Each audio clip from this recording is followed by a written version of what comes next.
It is done. Stream is okay. is back.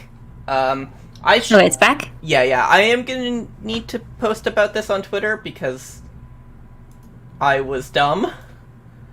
Okay. So if you want to know what happened, I started getting frame drops, and remembering that running my VPN during streams has been known to cause problems, I was like, I should go disconnect my VPN while I'm live. Surely though that won't cause problems. Well, I mean, VPNs make things slower in general, don't they? At least that's been my experience. Yeah, no, that is a thing that happens. But it's like usually it's fine. But in this instance, it was like it caused problems. I mean, I guess it's probably different too, because like trying to use a VPN to like watch a YouTube video is probably different than trying to use one to stream. Yeah, and for me, it's just like I just in my lease, the landlord explicitly forbids torrenting. I see.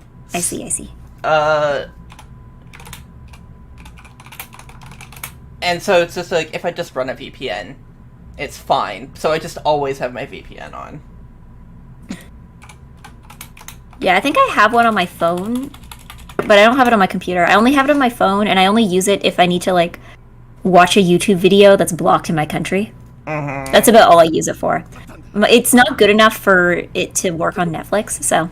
Okay, so it's back. Yeah. There, yeah. Yeah, so it's just the problem is, like, I disconnected my VPN and suddenly Streamlabs disconnected because there was a brief second where I wasn't connected to anything. Okay. And then suddenly I was connected to somewhere completely different. Okay. Someone in my chat says, does the landlord keep tabs on which sites you're on, or do they only keep tabs of if you're torrenting? I assume it's just if, like, torrents are being run. It's probably more like a bandwidth thing. Like, if I went and downloaded, like, 20 terabytes, just, like, in traditional downloads, I'm sure the landlord would also get pissed. Is the internet, like, part of your lease, or is it just, yes. like... Yeah, no, okay, that would explain it then, yeah. Yeah.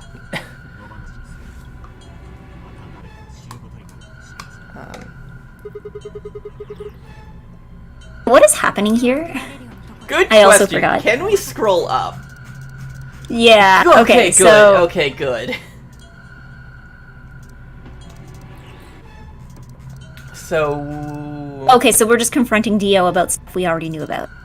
He did a murder. Right. So stuff we already knew about. Yeah. One sec, I'm actually gonna do a thing. Okay. And sorry, the dumb thing I did with my VPN caused a lot of problems.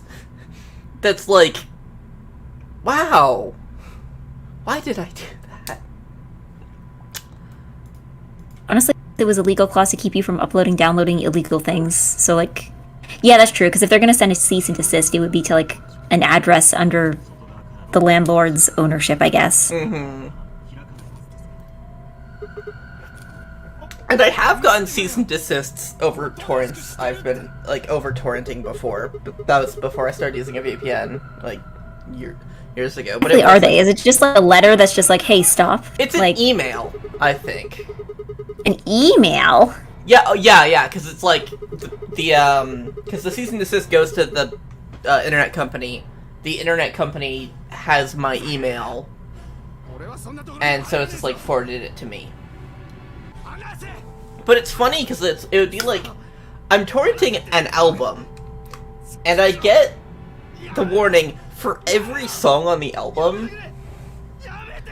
and so it's like, suddenly I have like 10 emails that are all like, don't steal our shit.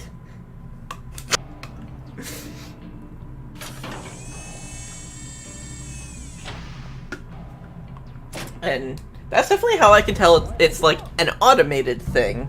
Because if it... They wouldn't send 10 letters. Yeah. But they can send... Or, like, I feel like a computer would be able to understand, or, like, a person would be able to understand that, like, 10 songs is probably an album, especially if they're all by the same artist. And they're all songs from the same album. Yeah. And presumably they were acquired all at once. Yup. So it's like... Yeah. But yeah, using a VPN is smart. I recommend it.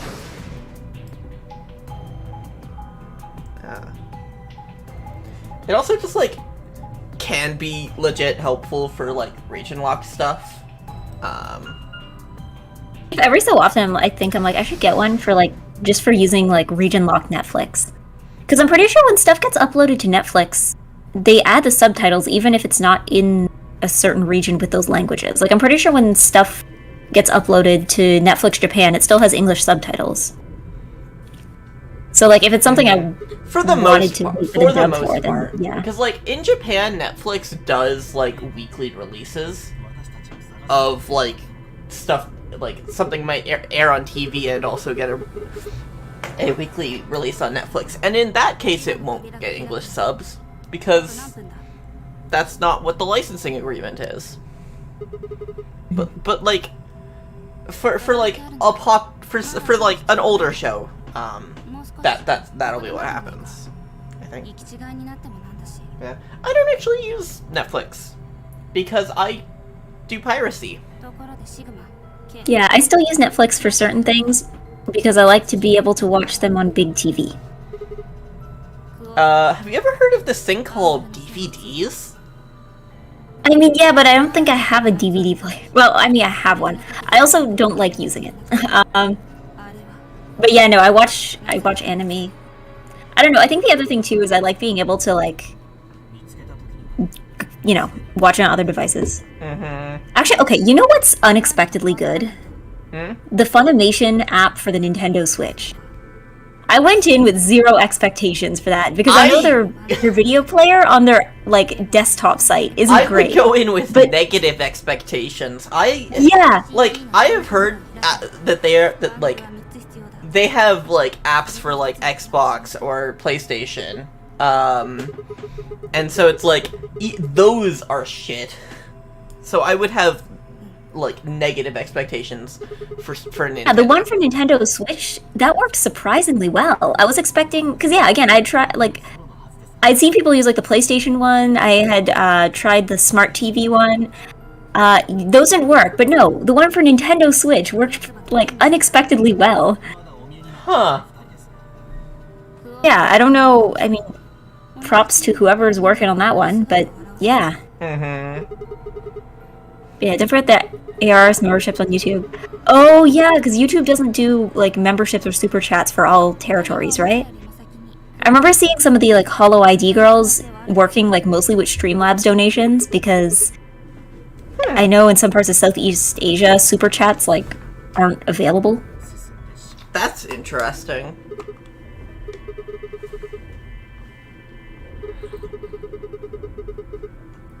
I think... Well, I guess also, too, with super chats, like, the currency probably is weird, like, currency... Because, like, it's not just, like, currency conversion, it's also, like, if someone gives you $5 American, like, what is that worth around the world? Like, what will $5 American get you in different places? Mm-hmm. Yeah. I don't know. I don't watch streamers, so that side of thing no one has chosen to give me money yet, because people barely even watch me. So, like, that would be my only, like, way to glimpse that side of things. Mm-hmm. I will give you $2.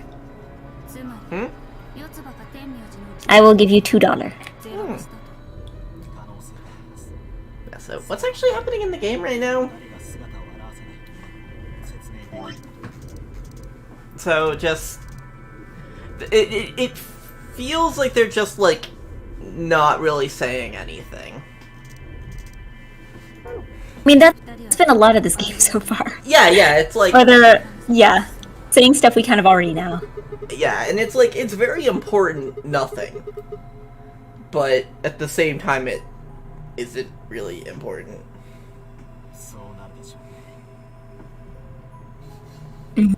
Yeah, honestly, I always figured Cover Corp was necessary just for converting all that foreign cash.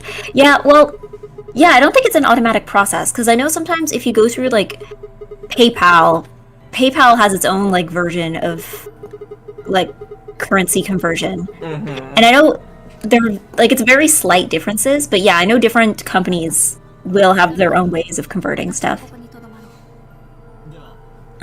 A red super chat in Argentinian is like $20 or something, and $50 in Philippine pesos. Yeah. Because, yeah, that's true. Like, what counts as expensive is going to be different in different places. Because I'm pretty sure, like, where I am, I don't know if it's the same in the States, but I know in Canada, a red super chat, I think, is like... I think it's $100 or more. But I can't remember. I wouldn't know. Yeah. Because I know... Yeah, because basically super chats, like, the colors basically, like, the smallest is blue, and then the biggest is red. Yeah, it's usually $100 in most well-off countries. Yeah, that would make sense.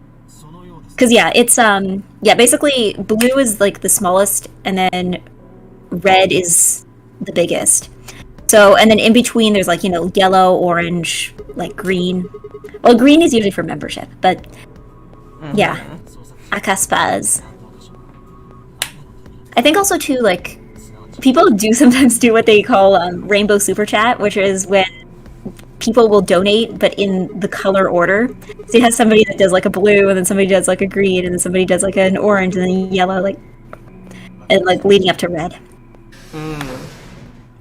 Yeah, I remember I wanted to gift a friend a game on Steam, and it wouldn't let me because they live in a different country. Much internationally, something I guess digital platforms don't like dealing with. Yeah. That's probably why a lot of them have, like... Well, it's also, like, a thing... for Steam in particular, certain games just, like, have different classifications. Which can be an issue. What do you mean, like, classifications? Like, ratings? Rating, where it's like... Oh, yeah. I know in Australia, things are fucked. Like, getting R-rated games in Australia is apparently, like... an impossible task. Just because it's so heavily legislated. I'm wondering, too, if maybe licensing's like a thing? Because you know how different territories might have different publishers, and that might affect how, like, selling the game would work? Yeah. Risu has been encouraging her viewers to use Streamlabs instead to bypass the YouTube cut. I think they take, like, 33% or something. Yeah! I know. I remember somebody once, like... did like a breakdown of like how much people actually get from super chats, because I believe YouTube takes like a third. Then obviously, like, if you're part of a company, then they're probably going to take a cut, or if you have like people that you're employing, like managers or something, they're probably going to take a cut, and then the rest go, well, I mean, then there's taxes, and then the rest goes to you. So yeah, like in the end, sometimes it can be like less than half. But also, like, I think Twitch, I can't remember exactly what the Twitch revenue split is, but I believe subscriptions is something like 50-50 as well. Yeah, I think it was like, I think what I saw someone talking about that recently, is like, for every $5 you spend, the streamer gets like $2.50. Yes, I believe it's, yeah, it's something like that. I believe it's actually slightly less, but because I think for me, maybe just due to currency conversion, for me it's like $2.40 or something. Like, it's not exactly $2.50, but interestingly enough, for Prime subscriptions, it's $2.50 exactly. So I don't know if that's like a currency conversion thing, or if that's just like something different with the Prime subscriptions. But yeah, that's interesting. Doesn't Twitch have a horrible cut for bits though? Most people I know would rather have them throw bits. Yeah, I'm not sure what the bits, because I think the thing with bits is that, like, bits cost... I'm fairly sure I get all the bits that people give. It's just that bits cost more to buy than they cost to give, if that... So, like, for instance, I believe it costs, like, at least for me, it costs more. Like, for instance, I think to buy like 500 bits or something is like almost $7 for me. But if I were to gift those to somebody, then it would only be $5. So, or something like that. Like, it's not like buying and giving them is not equivalent. Mm-hmm. Yeah. I'm still thinking about, like, just like the idea of, like, companies and their revenue split from streaming. Because it's just like, I don't know, I guess it's like, when you think of a streamer, you think of one person doing everything. But once you have, like, all these extra people, it definitely, like, makes it a bit more interesting, I think. That being said, once you have extra people, there's more ways to generate revenue, I guess. Because, like, it's not just the money you make from streaming, it's also, like, merch, concerts, sponsorship deals.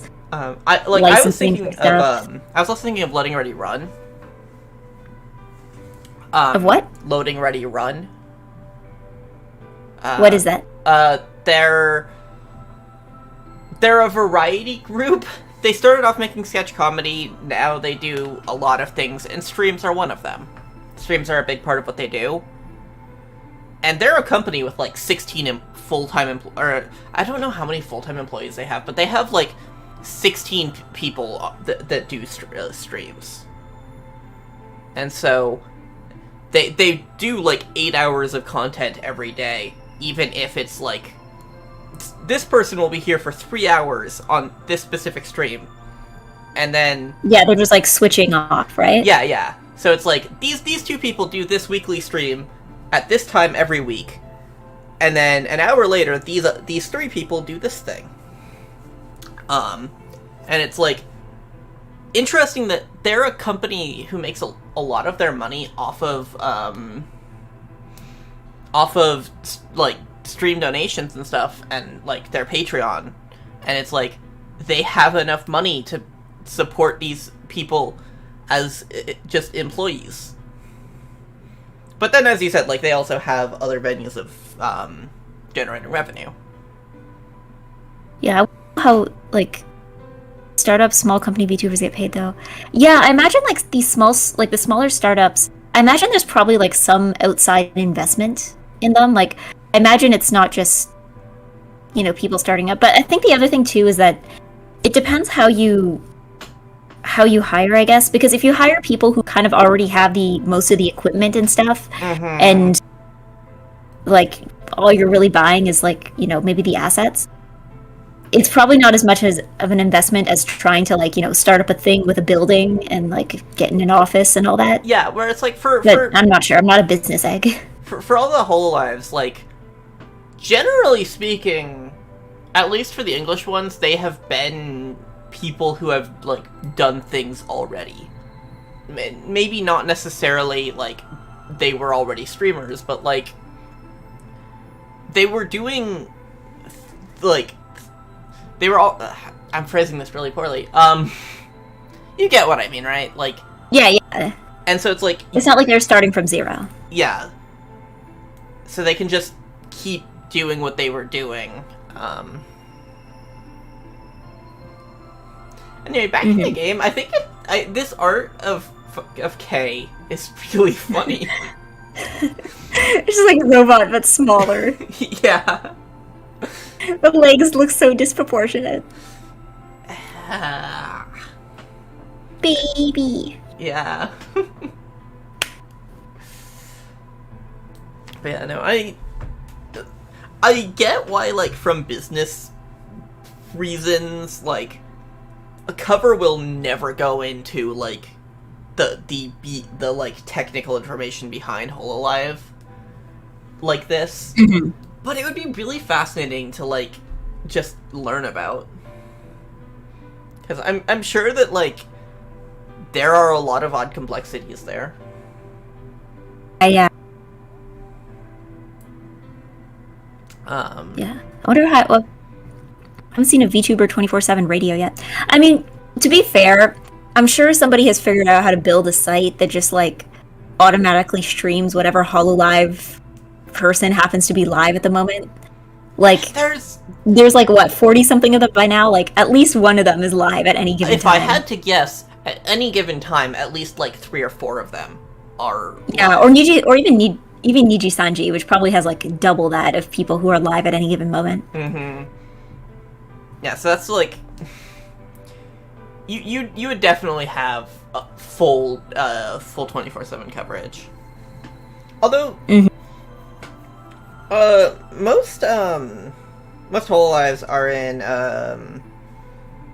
like Japanese or North American time zones, so that might be a problem. Yeah, well, I guess it depends, because like there are, like, just because you live in the Japanese time zone does not mean that you adhere to regular bedtimes. So I know there are some of the like holo JP girls who they live in Japan, but they also stream at like 2 a.m. or something. Like, they just stream at night. So yeah, and there's also like the Indonesia time zone in between. And I know that out of the English people, some of them are in Europe as well. Huh? Isn't Indonesia's time zone like just like an hour off from Japan? Maybe, I'm not sure. I've never looked into it. Doesn't it? Indonesia is not a country I was expecting to learn a lot about through VTubing, to be honest. Like, I'm pretty sure it shares its time zones with Australia, and Australia shares at least one time zone. Well, Japan is only one time zone, but like Japan's time zone is shared with Australia, so I would figure that like there's overlap there. I'm being told Indonesia is 2 hours off from Japan. Okay. Yeah, that probably explains why never caught a Kureji Ollie stream, because every time I see one, I'm like, oh, this looks interesting, and it's like, oh, it's at 3 a.m. for me. Maybe I'll pass on this one. Slugma Tsundaria's Urara is unique in that aspect. She's a VTuber, but also one of the managers, and sometimes does streams just discussing company-specific. Or just to do paperwork and ask as free talk. Yeah, I guess that's interesting. I mean, maybe they're kind of going for that with whatever Omega is about to become.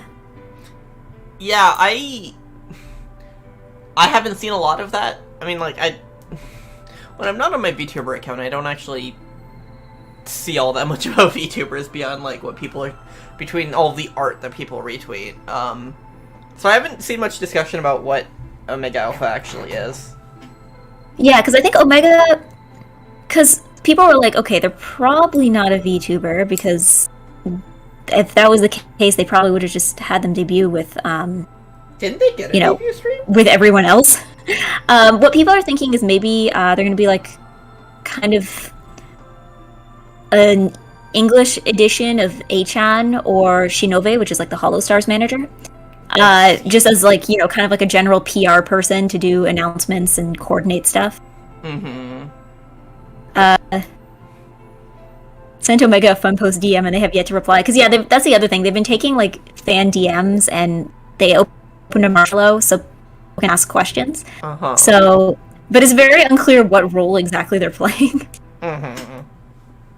They sure look cool though. I actually haven't seen all that much of their design. The design is possibly better than the new HoloLive Girls designs. I'm sorry, I like Omega's design. It's cool. I haven't even seen that. I have seen a ton of art of the Wada Arca one and the Owl, and like none of the others. I've seen a lot of Time Girl, but I think that's also because people really like making memes with Time Girl and Amelia, just because of like the time travel aspect. I just know fake fans who really like Wada Arca, because Wada Arca did a bunch of Fate designs, like Nero Claudius, who is a girl. And like, admittedly, yeah, Wada Arca was a fantastic character designer, I get it. But then it definitely feels like when those people are already HoloLive fans, and there's a HoloLive with this character designer that you already like, it's like, it makes sense that that's what people would gravitate towards. Oh, you know who else? Actually, on the topic of gravitating, I've also seen a lot of art of Sana, like the space girl. Huh. I've seen a lot of that. I haven't seen as much to be honest, I feel I think that the design, I wasn't so hot on the design to begin with, but I feel like I've really warmed up to it after seeing people draw it kind of in different ways. Mm-hmm. Like, I haven't seen a lot of her. Yeah, the model definitely also looks better in motion than it did, like, as a still image, too. I wouldn't know anything about that. But yeah, no, it's for me, it's like, I'm actually struggling to remember who. So there's the owl, there's Wada Arco Girl, there's the space one you mentioned. Who are the others? There's a rat, right? Rat? Rat, yeah. Yeah, there's a rat. And, Nature Girl. Who? Fauna. Fauna, I think is her name? Isn't Fauna. that the owl? Isn't that the owl? No, the owl's Mume. Huh. Okay, maybe I've been seeing both of them and I just confused them? Or maybe I just looked at an owl and thought, owls are birds, birds are nature. No, Nature Girl has green hair. I guess their themes kind of fit in, but like they are two separate girls. Yeah, Nature Girl has green hair. Yeah. Yeah, I'm thought really the owl drawing. civilization actually plays civilization. I am just straight up drawing a blank on that. Like, yeah, I can picture the others all in my head. Because either I remember their designs from the initial, like Announcement. Yeah, announcement stuff. Green hair. It's like a light green, like a mint almost. Uh-huh. Yeah, I don't know. Yeah. I guess this really just has to do with, like, the people I follow. Because they're the ones who are showing me this Hololive art through their retweets. So it's their fault. I don't know her. It's like, I thought the owl civilization would actually play civilization. To be fair, Space Girl I don't think has played any space-related games either. Like, maybe we just need to give it time. I know, I feel like there are a lot of options if you want to play, like, a quote space-themed game. Yeah. She's bound to hit up one of them eventually. Like, that's a lot more generous than play Civilization. Yeah. Because... yeah, I've never actually played any of the Civ games. Oh, they're the only thing I know about them is Baba Yetu, because I sang that like 3 years in a row in school choirs because every music teacher I had never talked to each other. So I still have the sheet music sitting around somewhere, and I know the soprano part by heart. That's all I know about the franchise, though. I've been a huge fan since for a long time. It's actually really funny because, like, I remember, like, seeing stuff about, like, I think that was like Civilization 3, and being like going up to my parents and being like, hey, hey mom, it's Christmas time. Can you get me this game? And then, it was a legit, like, the woman at the store said, "This is the one you want" moment. And that's how I ended up becoming a fan of Galactic Civilization. which is just Civilization in space, and, like, I was happy with it, but, like, I didn't end up getting into the Civ franchise until 5. But also, I don't even want to consider how many hours into it. That series might be where, like, I might have more hours in the Civ franchise than anything else bar, like, Dragon Quest and Minecraft. And I have put inconceivable amount of hours into both of those. Scientific proof that green-haired anime girls are the least popular. I never understood because I like green. Funny you say that, because there's always been this big debate in Precure fandoms about green cures.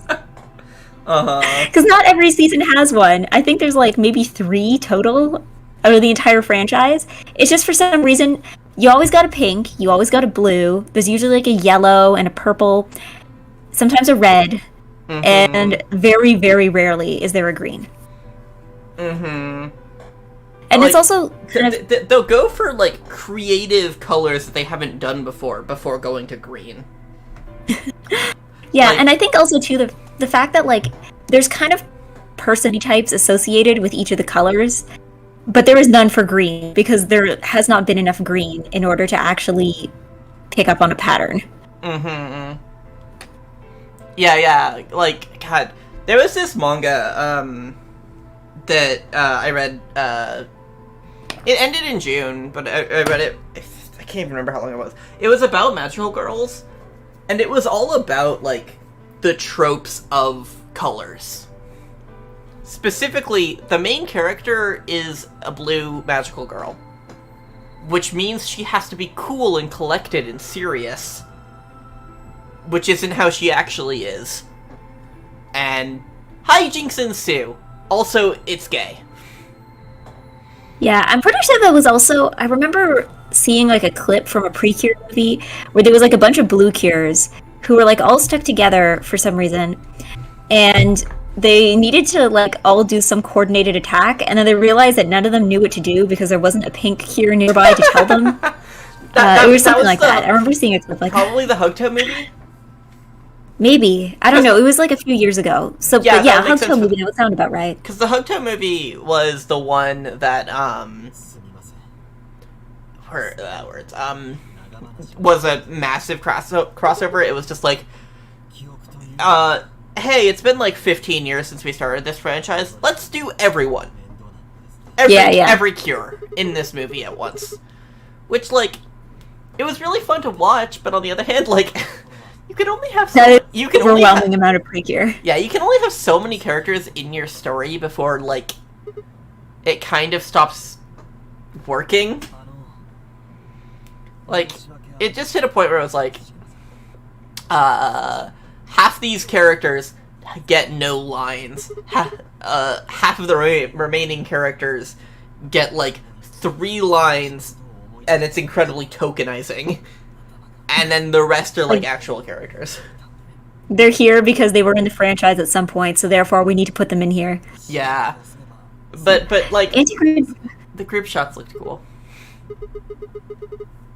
Anti-green bias is interesting because my first reaction to Higurashi is that Mion is the best character. I don't know. Now that I think of it, there aren't a lot of, like, really popular green-haired girls.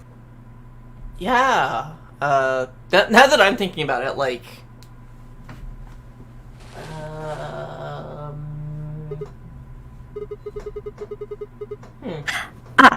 Oh boy, okay. I just got...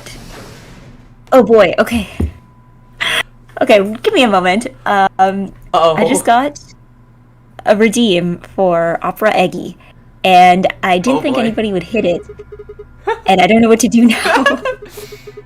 Sing some opera? I'm gonna need to back away from the mic here. I have not warmed up, so I can't guarantee that this is gonna be any good. Probably not any better than you can hear on, like, the karaoke streams on purpose. Okay. Do I do a whole song? I should have rehearsed for this. I can't just stop now, though, because I can't get a backing track. I mean, you know what? Give me a moment. Isn't there, like, at least a vein of opera that is a cappella? Probably, but, like, not as a dedicated part. Here, maybe if I just sing something now. Yeah, when convenient, doesn't have to be on the stream. Oh, okay, alright. Okay, it would have been fun, though, for that to happen. Yeah, to just drop everything. It would have been fun for that to happen while I was here.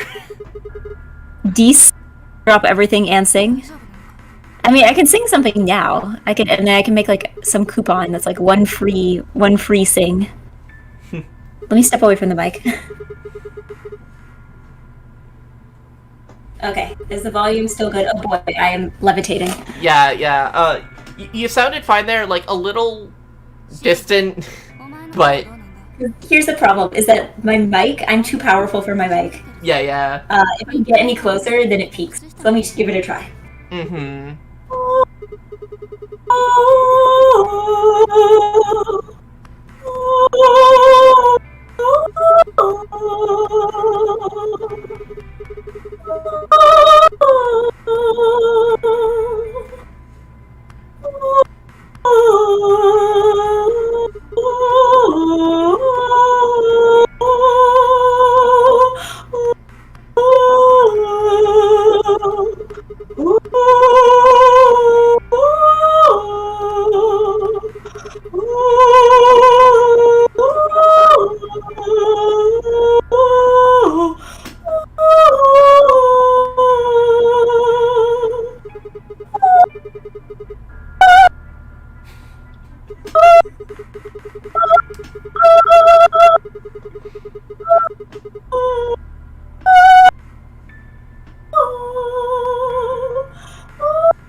Okay, there we go.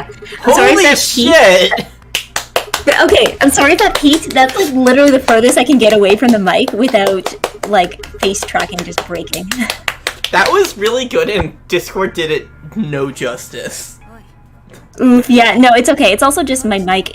My mic is not made for music, right? So half the time what happens is that it just peaks.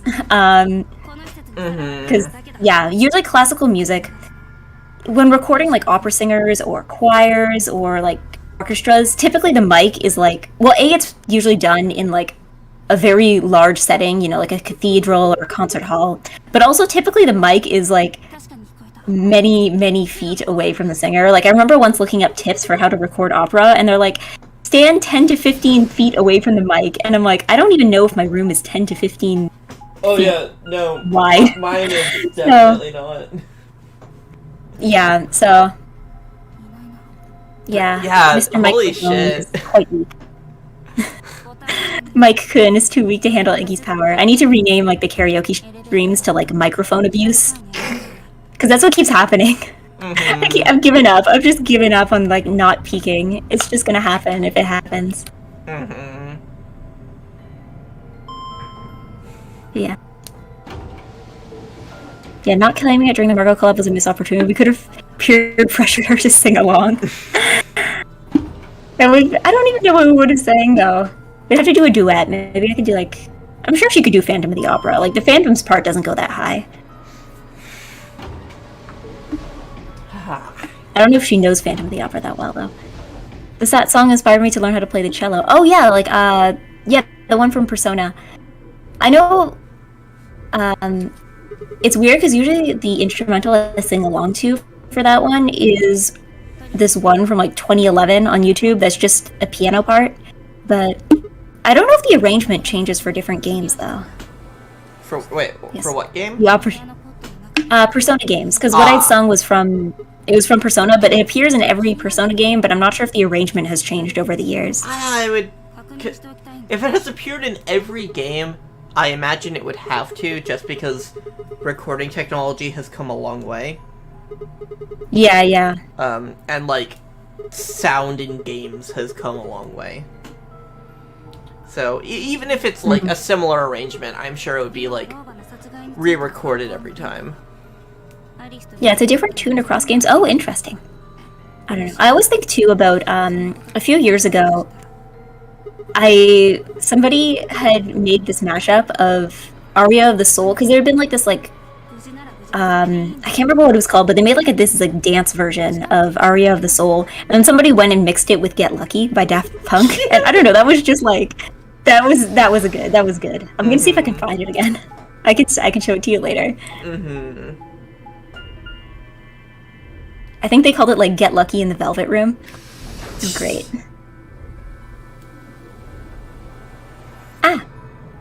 I've been clipped.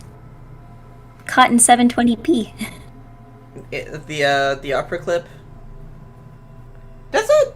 Yeah. How long are clips? Because that was How long are clips? That was like a few minutes. Wasn't I don't know. I'm imagining it's not. It probably isn't the whole thing. I can't watch it now, but like it probably wasn't the whole thing. Clips are usually typically somewhere between, I think they're like a minute or less.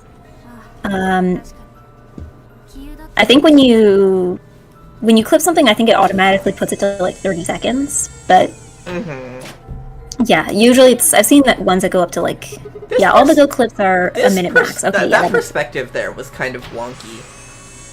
Yeah. Of like Phi against the.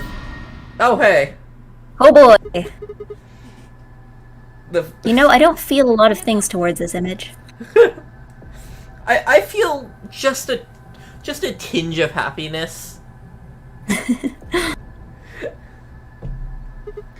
Oh no, he's dead? The difference in color, the difference in color between his face and his throat looks like he's wearing a mask of his own face. Which, it's in character. It's all in character. Yeah, Dio would do that. Dio is dead. Let's go. Yeah. You can make custom ones after the stream finishes. Yeah, no, it's okay. I've definitely clipped myself because I remember there's been times where I like have one moment that I remember that I wanted to post somewhere else later. So yeah, I've definitely clipped myself before. I don't know. Is that weird? Like clipping yourself? I don't think so. I mean, I wouldn't do it just because I find myself incapable of watching my own VODs. I don't know. It's like I could do it, but I don't know. I think it's just weird. Like if you go onto someone's Twitch page, no, it's a smart thing to do. Okay, because I was always wondering, like, would it be weird, like if you go onto someone's Twitch page and there's like a bunch of clips, but then you know how it says who clipped it, and if it just says like clipped by Nice Eggy, clipped by Nice Eggy, clipped by Nice Eggy. Mm-hmm. So, considering that this seems to be like the K route, are we going to see his face? Maybe. You do eventually. I don't know. I feel like there's some other plot points we need to hit before we actually take off the helmet. Interesting. Mm-hmm. I still think we should take a heavy object and just smash at the mask until it falls off. I don't know. I feel the only reason they aren't doing that here is because it's kind of a dangerous gamble, you know? I mean, you know, maybe he dies, but that's worth it. Because I was thinking, I'm like, if we already got bracelets that, like, kill you if you try to take them off, then surely there's nothing stopping them from making the suit the same way. Yeah, but I feel like if you are smashing metal hard enough for it to crack,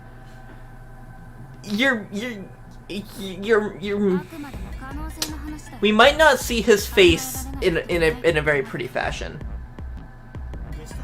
We might see a very pulpy face.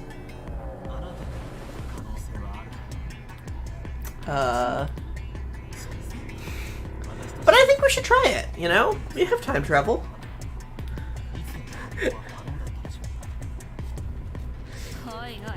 No, it's a good idea. Clips are a good way to showcase yourself. Yeah. I don't make fun of people who clip themselves. I immediately respect the hustle. The alternative is waiting for another clipper or worse, paying them. Yeah, I dislike it when people bash someone for marketing. Yeah. Well, again, it's like, I feel like if the marketing is intrusive, it's probably not very good marketing. Uh-huh.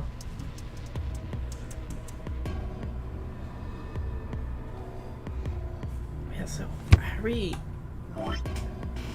we are still here. We're still here. We're still here. Still here. Fuck.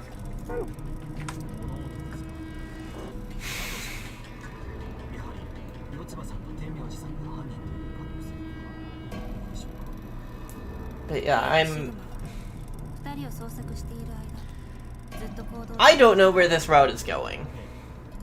But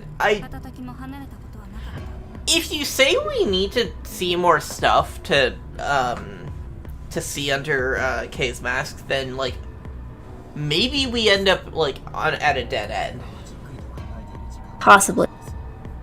I don't remember. That's the thing. I remember because the thing is that I think K was one of the last routes I did, and I don't remember if that was because I had to do it that way or if it was just because it just happened that way. But I also remember that what's under his mask will heavily impact how you view future routes. So, yeah. Yeah, I mean, if Eggy were doing a small stage production, she better be posting flyers at market boards and construction sites and have a Twitter, Facebook for it, and post it in the local newspaper. Well, yeah. When I think of too much, it's a matter of volume, which often sacrifices quality. Yeah. I think also, too, just like... sometimes I feel like it's easy to like market something but do it badly, like, you know, market something but not actually tell people why it's good. Like, I feel like I see a lot of people on Twitter that are like, they might have like, you know, nice looking art and stuff, but when it comes down to like, okay, well, why should we watch you? There's not a lot to work with, right? But again, I do like negative nothing to promote, so that's probably it too. Yeah, like I mean, at this point I barely use my Twitter account even, and I just like, I don't want to be intrusive, which is a terrible attitude to have when I'm trying to market myself, but like, scream. Maybe I should just like post a bajillion singing clips. Just like sing like 5 seconds of different songs and just post those a lot. Just single words every time. Single words. Like one line. One line. It's like the hook, but only the hook.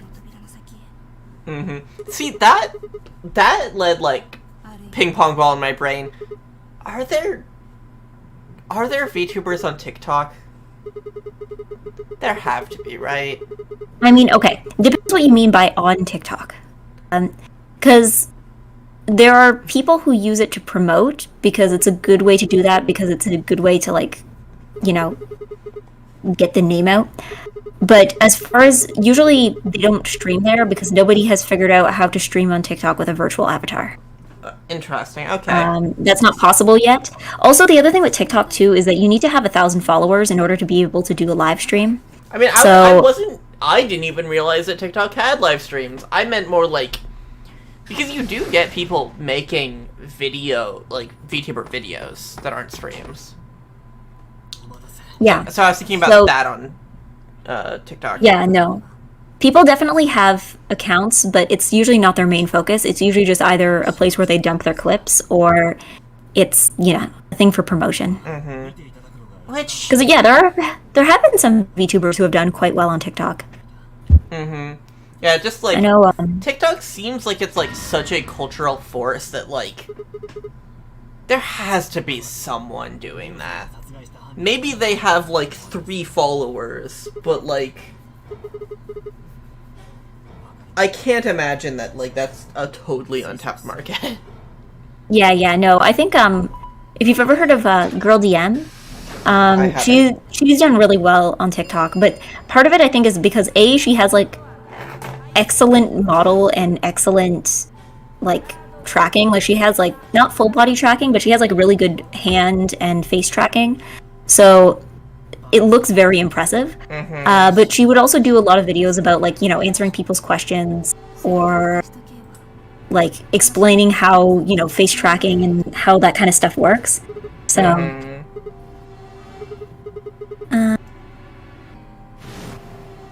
yeah, some marketing relies on virality, things to make something viral. Yeah, that's the thing. You can't make something viral on purpose, because then you're just kind of setting yourself up for failure. If anything about TikTok, tell me some of those live chatters are just bots to give streamers a feeling of clout fame. Yeah, sometimes, well, I don't know. TikTok streaming is really weird, because TikTok is, like, scarily good at recommending videos, and it's absolutely garbage at recommending live streams. So half the time, I mean, like, the thing is, if you're scrolling through your page, you're going to be seeing, like, live streams of just random things that have nothing to do with your interests. But you're seeing it anyway, because this is what the algorithm has chosen to show you. So at least, like on Twitch or YouTube, people are here on purpose. Like, even if they got, like, linked or came here through a raid, like, it's not like it was just thrown in their face, right?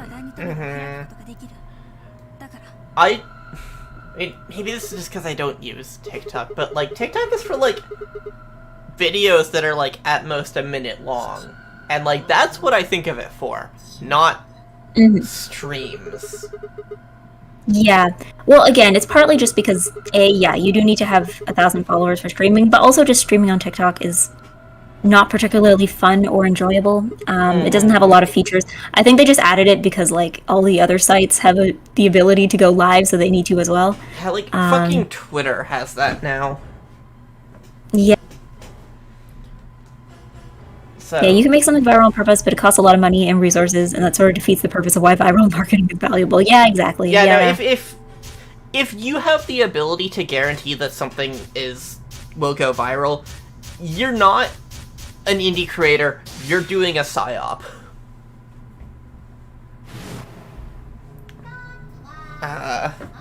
Which, like, you definitely do see that. But, hello? Hi. Yes, I'm still Okay. here. Yeah.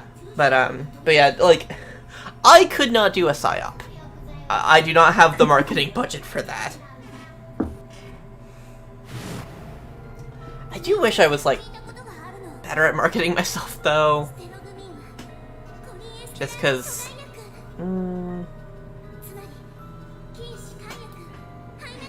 Yeah, I feel like my experience so far has been doing things, and then people are like, "Oh, this is cool," and I'm like, "Wait, what?" Mm-hmm. Yeah. This is what you wanted? Okay. Mm-hmm.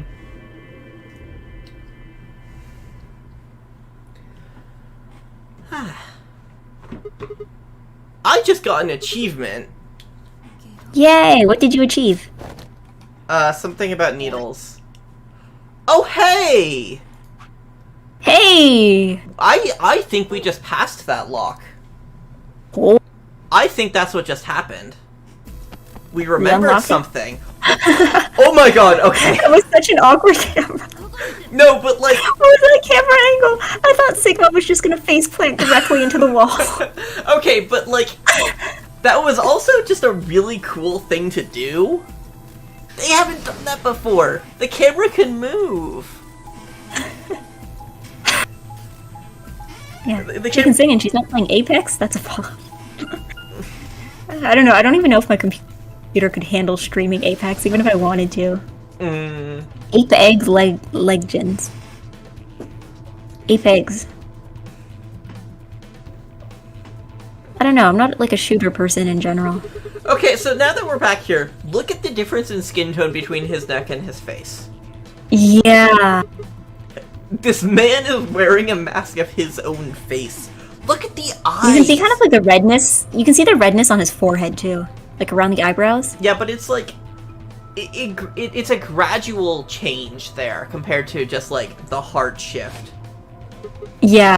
And No, I was just thinking the area on his forehead around his eyebrows looks like, you know, when people get their eyebrows waxed and like the redness is still going down just like after it's done. That's what it looks like to me. Just Dio with his freshly waxed eyebrows. Mm-hmm. Wait, so do we even know that Quark is we didn't check Quark's thing, did we? I don't think so. We didn't see Quark dying.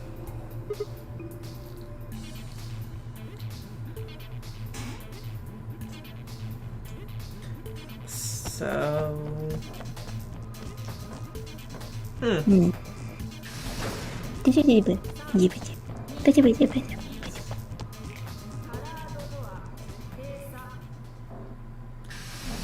Huh. So wait, did we miss them?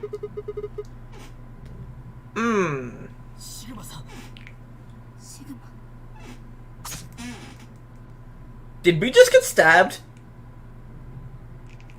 Oh, okay, we're dying. Yeah, I think we hit a bad end. Check the flowchart. It's a bit weird that we would have a story lock that leads to a bad end. Yeah, that's a good point. That's a good point. I assume we're gonna use the thing, the thing, to save ourselves. Presumably, yeah, since we have that now. Is this the first story? Wait, is this the first story lock we've actually gotten past? Yeah, it would be. Maybe? Cause I feel like there was another one. Was there? But yeah, then again, a lot of the other ones are bomb related, so yeah, that's probably it. Are bomb related? Bomb related. Hmm.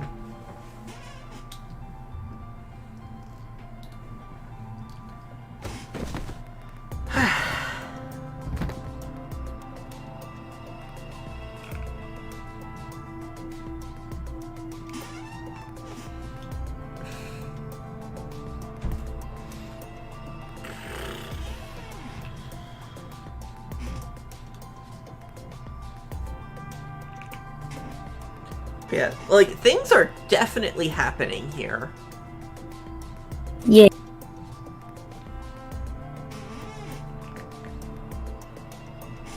Wait, so did everybody miss their Yeah. miss their thing? Yeah. So, we can only save one of us, probably, I think. Yep, can only pull the trigger once. Yeah. Who are we going to choose? Fi. Not even a question. Even if you wanted to inject K, like, where would you? Yeah! He has no exposed skin. Yeah, it's no- yeah, like... yeah.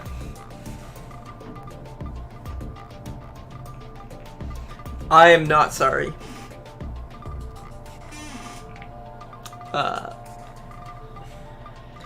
Is there gonna be a change in protagonists? It would be fascinating if Phi died, or if Sigma died and Phi lived.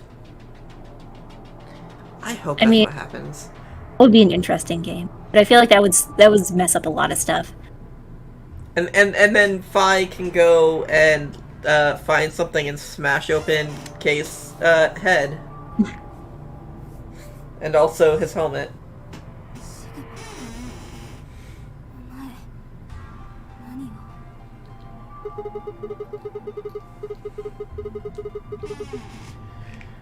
You're dying, and this is the words you choose to use. Yeah, I had the same thought. Like, there's some big words for a dying man.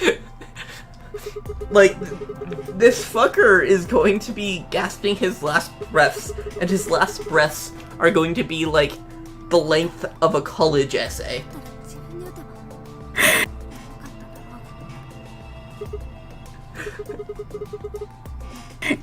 Just use some simple words. Use some simple words.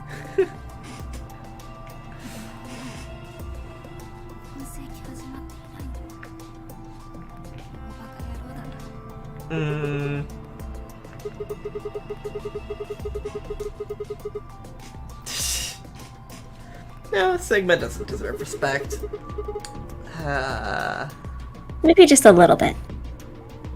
Sigma can have little respect as a treat. Yeah.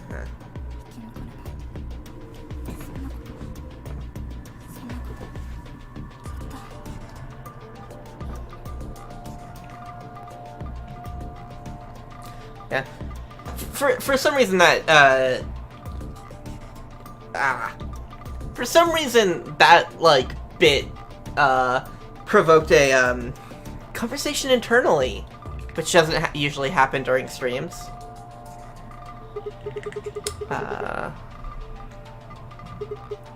Which has proven to be a little distracting.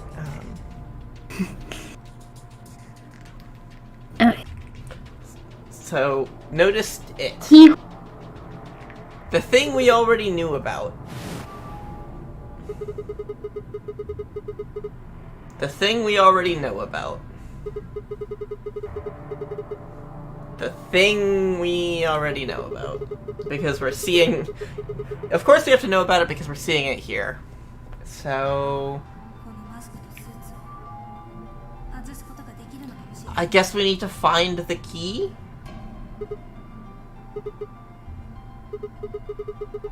Wait.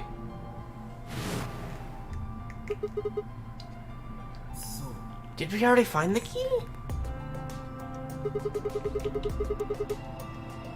I feel like we may have already found it, or at least like... Yeah, and I might just... Or he has it on him. I might have just not noticed it. Cause...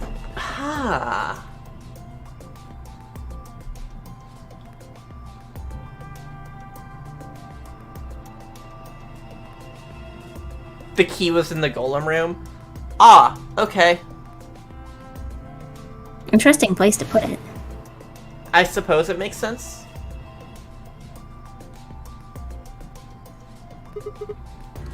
Oh, yeah, holy shit indeed. Are we going to take off his his mask? God, I hope we do.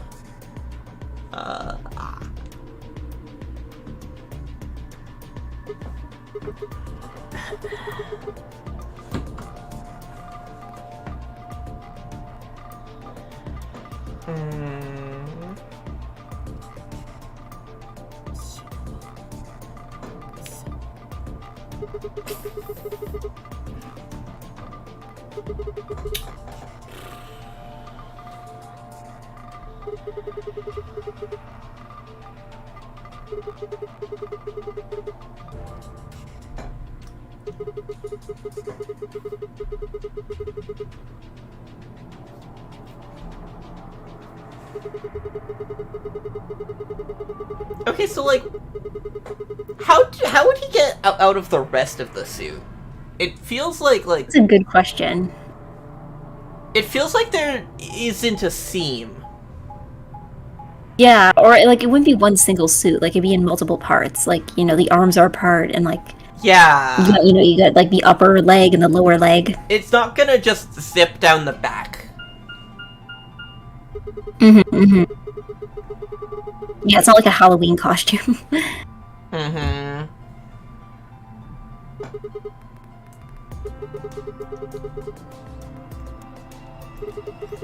Okay. I really hope we have everything here. But I assume if we didn't have everything, it wouldn't be going through all of this. Yeah. Because it would be a real dick move to be like, we have everything we need, except this one thing.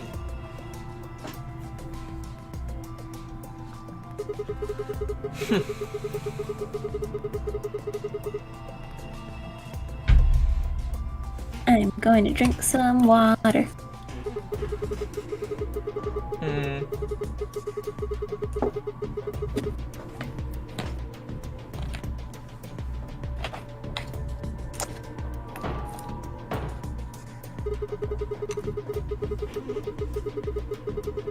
I mean, I know by the laws of, like, stories that if he narrates this much, then it's probably true. But, like, this feels unnecessarily complicated. Yeah. It's just like, I have a vague idea of what could have happened, and then just spends the next 20 minutes monologuing. Yeah, imagine doing, like, a Danganronpa protagonist going through, like, that whole, like, manga minigame, and being like, yeah, and this is what happened, and then, like, whoever's there is just like, no. Just because it's plausible doesn't mean you're right. Mm-hmm. Yeah, 'cause Danganronpa, it's always like, the main character goes through everything, and then the murderer is like, well, shit, you got me. But even, like, Ace Attorney is kind of like that, too, where... I mean, to be fair, I think it's also just that, like, every Ace Attorney murderer reacts super dramatically. Mm-hmm. Like,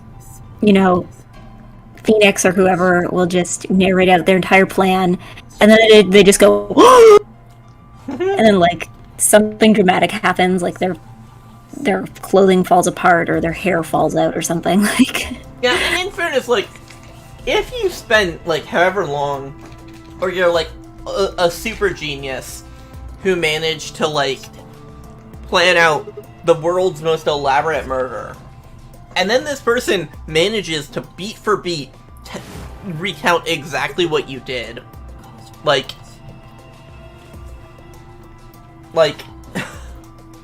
you're gonna be like, I feel like at that point you just kind of have to throw it in. Mm-hmm. Well, I think the other thing with Ace Attorney breakdowns is it's always funny because you have, like, the murderer breaking down. I have, like, an idea of what is going on here. And I'm interested in how how... Actually, I don't think it's... No. Never mind. Oh? Okay. It was like... Is Kei Junpei and the woman is Akane? But, like, no, this doesn't sound right. So. Again, you're on the right track, and the train that you're taking is going to take you about half of the way there, but not all the way. Uh-huh.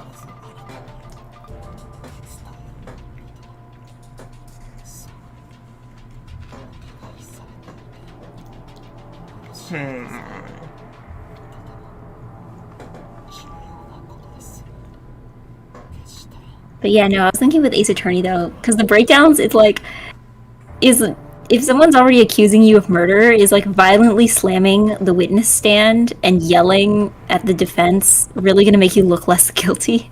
Mm-hmm.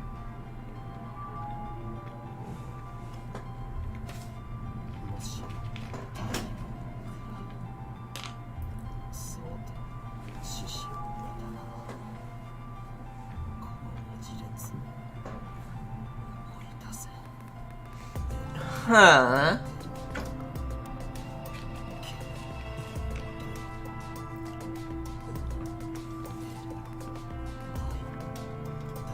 Milkevoli. Yeah, Milkevoli. Milkevoli. Sounds like an Italian dessert or something. Yeah. So, what the hell is happening?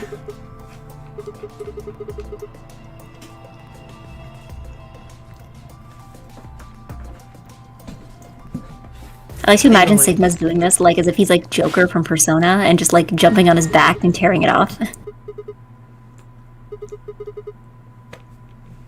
Maska! What? That's what I said, like... What? This will affect your vision of the rest of the story. What? Dessert ravioli, yeah. I mean, I'm sure dessert pasta could be a thing, right? Because pasta is not inherently salty. I'm sure you can make a dessert with pasta. I'm not encouraging it, but, like, it's possible.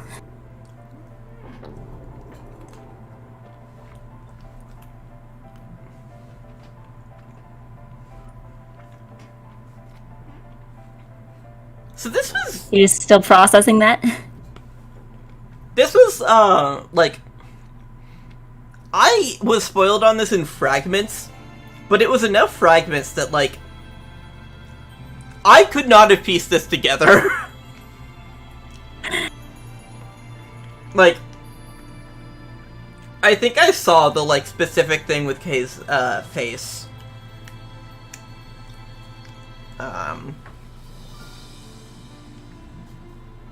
And that was like... I'm like... God... Yeah, okay. Don't worry, they're gonna come back to this later. I'm sure they will. A dessert lasagna. I mean, is that not what a layered cake is? Like, you know, you got, layer of cake, you got a layer of, like, custard or jam or something, you got more cake, you got, like, more... Is that not... Yeah, is that not what a layered cake is? It's just a dessert lasagna? I don't like the words you're saying. You're not saying good words. Or what about... Yeah, a dessert lasagna. Or, I mean, I guess you could just make... I guess especially if it's like a flaky cake, more so.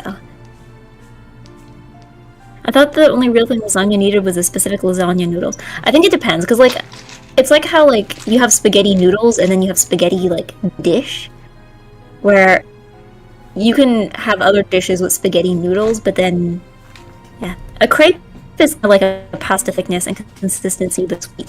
See, that's exactly what I was thinking about. You know those, like, layered cakes that are just, like, crepes with cream in between? Just, like, stacked on top of each other? Yeah, that's... Is that not dessert lasagna? No. I would do terrible things for a crepe right now. I know. The last time I went to, like, a brunch place, I wanted a crepe But then they didn't serve them, so I ordered like a sweet pancake thing instead. But it's not the same. Like pancakes are like so much sweeter than crepes. There's Crepes are like a nice neutral taste. There's a crepe restaurant in my area that's really nice. Really? For like just crepes? Yeah. Like. Oh, actually, okay, no. It's like crepes like you see in like anime or whatever. That's like in a cone, or like not in a cone, but like folded up into a cone in a wrapper. With a bunch of stuff in it. Like, it's good, but also I don't think I have gotten a crepe from there since the pandemic started. Just because it's like... I don't know. The one Because all the crepe... The ones near me, they're all like... They're kind of all breakfast places. Like, none of them have like that anime-looking crepes. Like, they're all just like breakfast places that serve them either like pancakes or like, you know, European kind of style. Yeah, no, this one is like... The one I like to order is a bunch of chocolate. Including chocolate ice cream. It's really good. Conical Japanese crepes are nice, but for walking food, they are very messy. Oh, yeah, yeah. Yeah, I can totally see that, yeah. But then again, so is ice cream. Like... It's worse than ice cream because... Not only are you eating the wrapper is floppy. But isn't there, like, a piece of paper that they put around it? Like, isn't there, like, a wrapper for the wrapper? Yes, but, like, you move it down as you go because you don't want to be eating the paper. And so it's just, like, it's a minor problem, but that will be a problem. Yeah. Ice cream is sneaky in how it gets on you. Yeah. Well, I think the other thing, too, is, like, I know some places, like, if you've ever had, like, like a drumstick, where they put like a nib of chocolate in the bottom of the cone. That's like a genius idea because it stops the ice cream at the bottom from like dripping out the end. Until the chocolate melts. Yeah, but you see, I don't think it's ever... The temperature at which ice cream melts is much lower than the temperature at which chocolate melts. I guess this is just the last time I ate a drumstick, it was really hot out. Maybe. Either that or maybe like the warmth of your hand. Like if you take a long time, the warmth of your hand. I think it was both. Yeah. Eating an ice cream cone is like a tower defense game where you just gotta watch for the melty drips on the whole perimeter. Okay, drumsticks are advanced dessert technology, yes. Ice cream of the future. I'm realizing we have almost finished this branch. Yeah. Can we go back here? Will going back here do anything?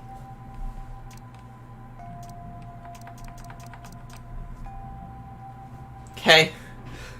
So... Oh, because I think we still don't have the God, password. The way it was, like, doing the, like, flashback, like, here is a bunch of things, but in like, fast motion was, like...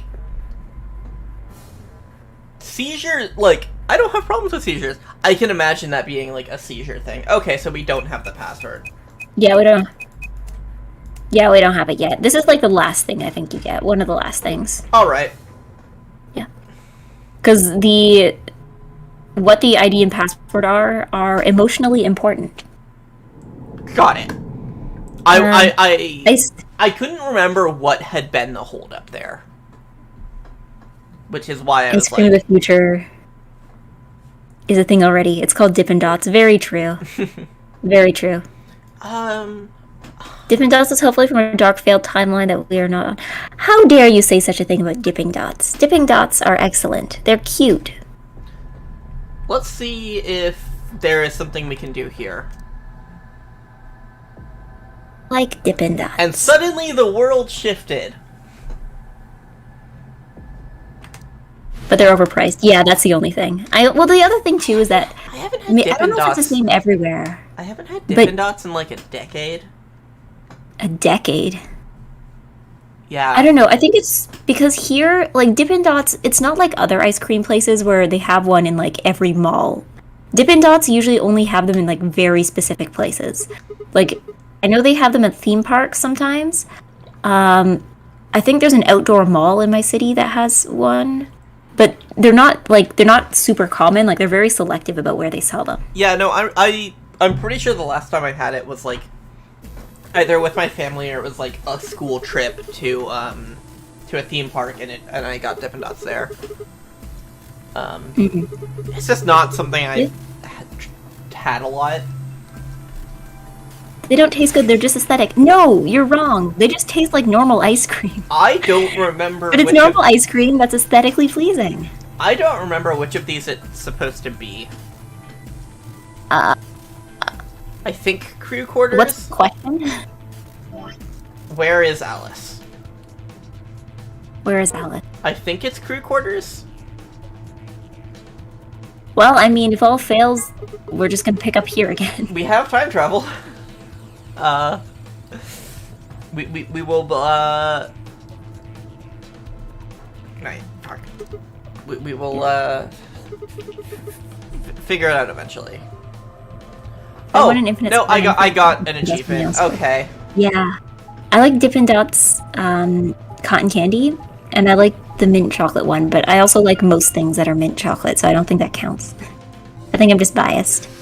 Mm-hmm.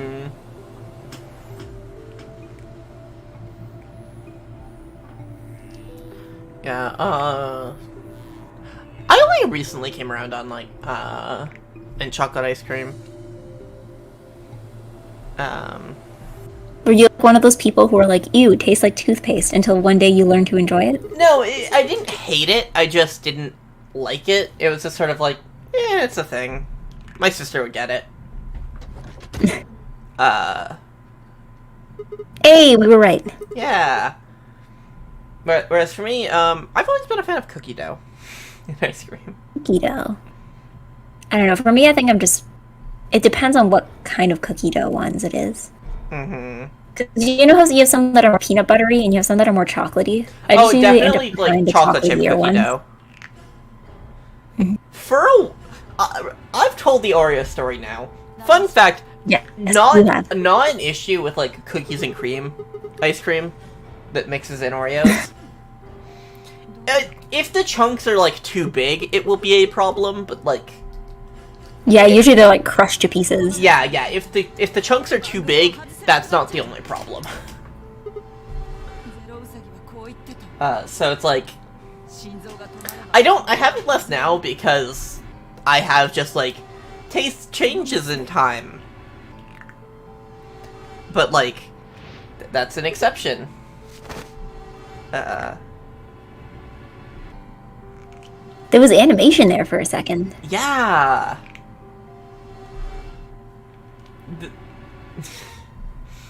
These characters can move outside the usual poses.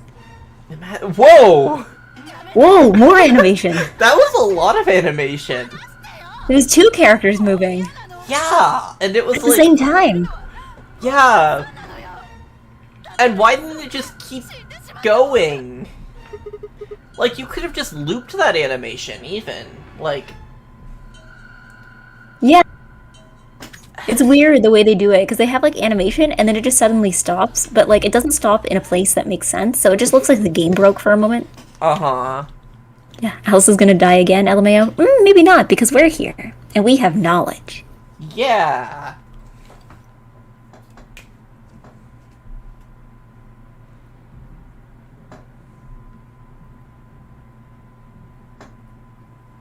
Oh.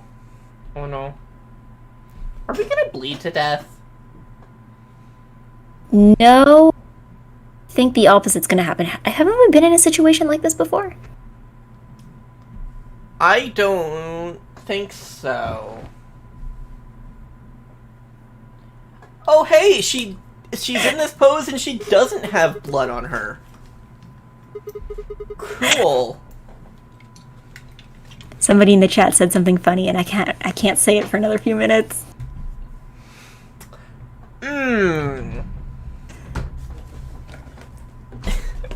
All right. It keeps happening. It's like a really good comment, but it's like a really big spoiler. I can't say anything. Mm-hmm. Yeah, I'm going to assume that I'm going to assume that this is a bad end, and this is the Alice ending. Because 1, 2, 3, 4, 5, 6, 7, 8. Yeah. So 9 routes. Yeah. Good morning. Oh, hi, Omelet. Good morning. It's morning for you, I guess. Is it? Isn't Omelet in the UK? Maybe really, really early in the morning. Like midnight.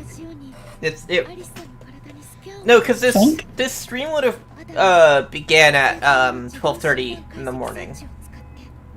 Oh, it's 11:30. Unless I've been doing my schedules all wrong, in which case, maybe I've been doing my schedules wrong. Anyway, yes, it is it is shortly after midnight. Either an hour and 20 minutes after midnight, or 20 minutes after midnight.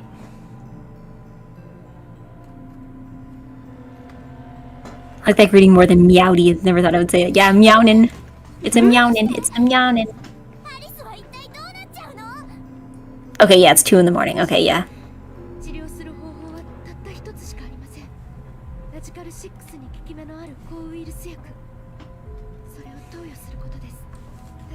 So, there is something really fun about, like, coming back to the first route we went down. Mm-hmm. It's like, this is nostalgic. Yeah! That's exactly the word I was thinking of. Nostalgic. Remember back in the early days of the first route? Mm-hmm.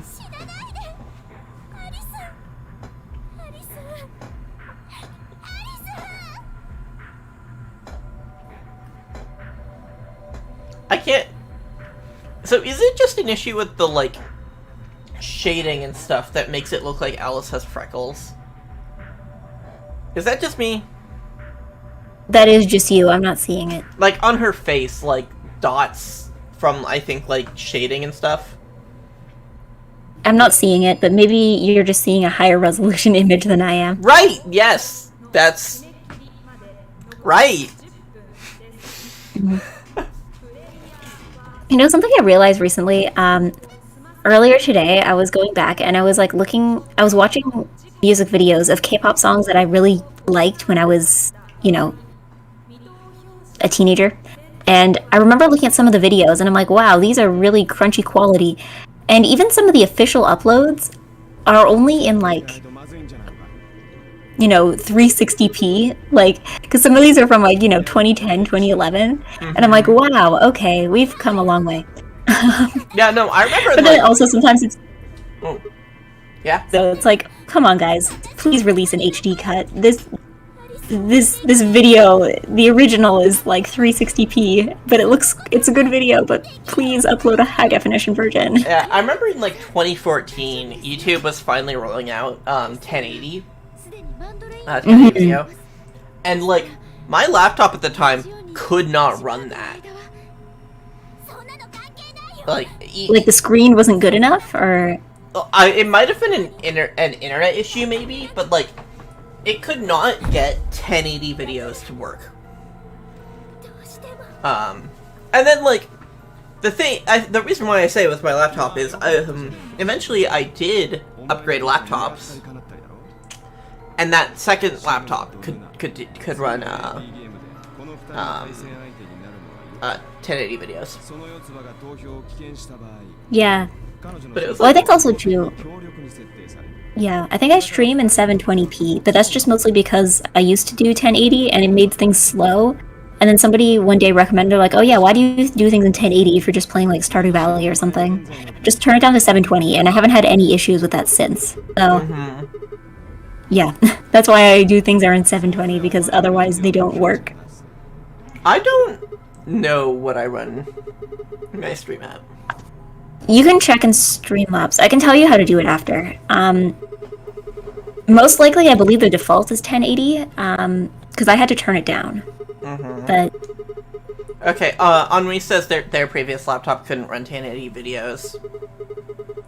Cool, so it wasn't just just me then. But again, like, this was in 2014. And that laptop is one that I had since, like, 2011.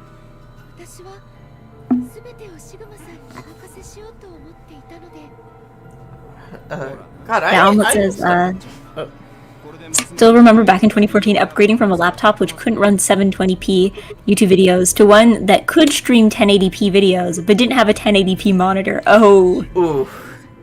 Oof.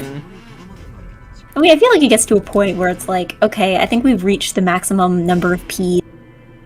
There's nothing to be gained by going any further. Well, yeah, we've moved from P to K. With like very true. 1K, 2K, 4K. But like, it's to the point where it's like, how high does the definition to be? Like, yeah, I don't think either of our computer monitors can do like 4K, which is like fine. Yeah. I mean, to be fair, also too, maybe it's just because I watch a lot of anime where it's like, it gets to a point in anime where it's like, okay, it doesn't matter how crisp things are, like, the lines are still thick. Well, like, okay, so here's the thing about anime that a lot of people don't know. The vast majority of anime being made today, and really being made since the shift to digital, are made for 720. And that sounds about right. Yeah, and the 1080 version is an upscale. Yeah, that sounds about right. And it's especially bad for like for shows that were made in like the late aughts or early 10s. That's like they literally cannot remaster it to be anything better than like 480. Because they were working with like primitive digital animation technology, and making it in 720 or 1080 was not possible. Mm-hmm. Which like is kind of tragic compared to older animation where you can just rescan the cells. And I don't know if they've solved that problem, but I think the thing is that at least for like the near future, what they're doing looks fine, and I doubt we're gonna get to a point where things have progressed so much that 720 looks like 360 does now. Yeah, I mean, I think the other thing too, though, when you're making stuff specifically for TV, I remember reading it somewhere. I think it was like a behind-the-scenes thing for either Steven Universe or Gravity Falls. It was for some cartoon. But they said, like, when you're storyboarding for TV animation, because you know how flat-screen TVs have flat screens, right? Mm-hmm. And then CRT TVs have kind of a curved screen, right? Yep. So if you're watching something that was made for a flat screen on a CRT, you're going to be losing out on details along the edges. So when they storyboard things for TV, they have to focus on putting as much detail as they can kind of in the middle of the screen. Huh. On the off chance that, you know, somebody might be watching this on an older TV. So I don't know if that applies to anime, and I don't know what the ratios of, like, flat screen to CRT are in Japan, but... I mean, flat screens have been sort of an out thing for a while. Yeah. And I don't know at what point in the future we're going to stop taking that into account, but it is something interesting that I guess they have to keep in mind. Most CRTs also were in 4:3. And that's why every television show was made in 4:3 until, like, the turn of last decade. Yeah. Where it's, like, somewhere around, like, I don't know, 2012 probably, you started seeing shows being made in 16:9. Yeah, well, I don't know. That's how I used to, like, in my mind, that's how I used to make the divide between, like, what counts as old anime and what counts as new anime to me. Like, what is the aspect ratios? If it's using the old one, then I consider it old, and then if it's using the new one, then I consider it new. But then sometimes you get shows that, like, kind of came out during the shift. So, like, maybe the first season was in the old one, and then the second season was in the new one, or stuff like that. Are you familiar with Hidamari Sketch? I'm familiar with it. I've never watched it, though. So, Hidamari Sketch is a show that had a bit of a tumultuous production For example, a lot of its episodes were unfinished when they aired on TV, and so had to be completely redone for the DVDs. But also, the network it was airing on had different standards depending on region as to whether or not they were in 16:9 or 4:3. So 2 different versions of Hidamari's sketch exist. Well, actually there's 3, because you have broadcast in 4:3, broadcast in 16:9, and a home release in 16:9. Which is kind of wild. And I feel like most people, when told, we need your show to be 4:3 for these regions, would just go, okay, we're gonna make our show in 4:3. Whereas, like, fucking Shaft were like, oh, okay, we're gonna make while we're making the 16:9 version, we're also gonna make a 4:3 version that fits these TVs. Going above and beyond. I wonder if that's why the production schedule for that show was so bad. Maybe if they only they were trying to make like 2 versions. Maybe if they were only making 1 anime at a time, they would have been able to finish it. Yeah. According to film industry people, from any sensible viewing distance, 2K, which is slightly above 1080p, is at the point where you can't make out any more detail. Wonder how many earlier digital anime got produced in 576p because they're super popular in places like France or Italy, so for stuff like Lupin the Third. Pretty interesting, actually. God, I hate VLR's beat. My work socials use the same exact sound. Oh no. That being said, I feel like these games seem to reuse sound effects, because I've definitely heard the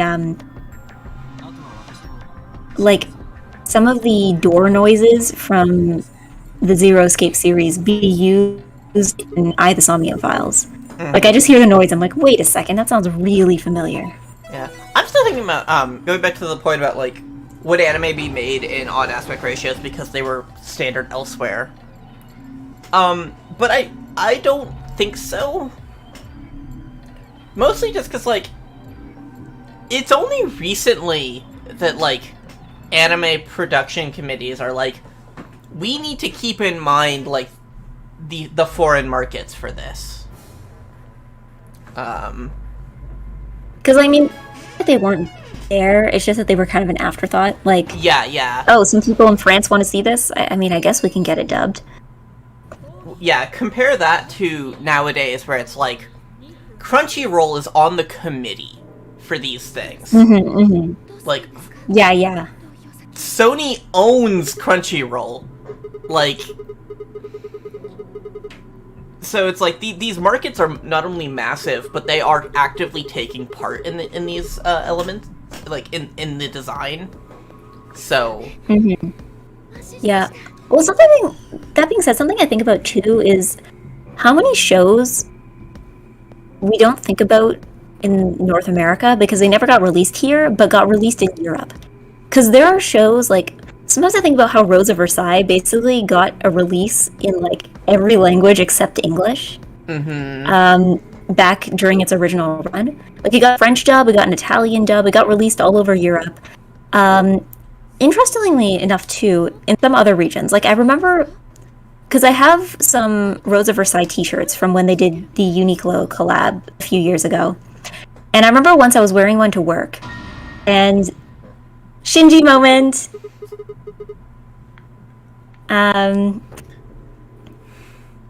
Sorry, that's what Ennui had commented like a few minutes ago. It's like coming up on a Shinji moment, and I'm like, oh, I can't say anything. That's fucked up. But yeah, no, I was wearing my Rose of Versailles t-shirt to work, and there was a lady who came in, and she's like, oh, Lady Oscar, like, I didn't know people still were interested into that. And she mentioned that she had watched it was like an older lady, and she mentioned that she had watched it on TV as a kid with the Arabic dub, because she was from, I don't remember which country, but it was a country that spoke Arabic.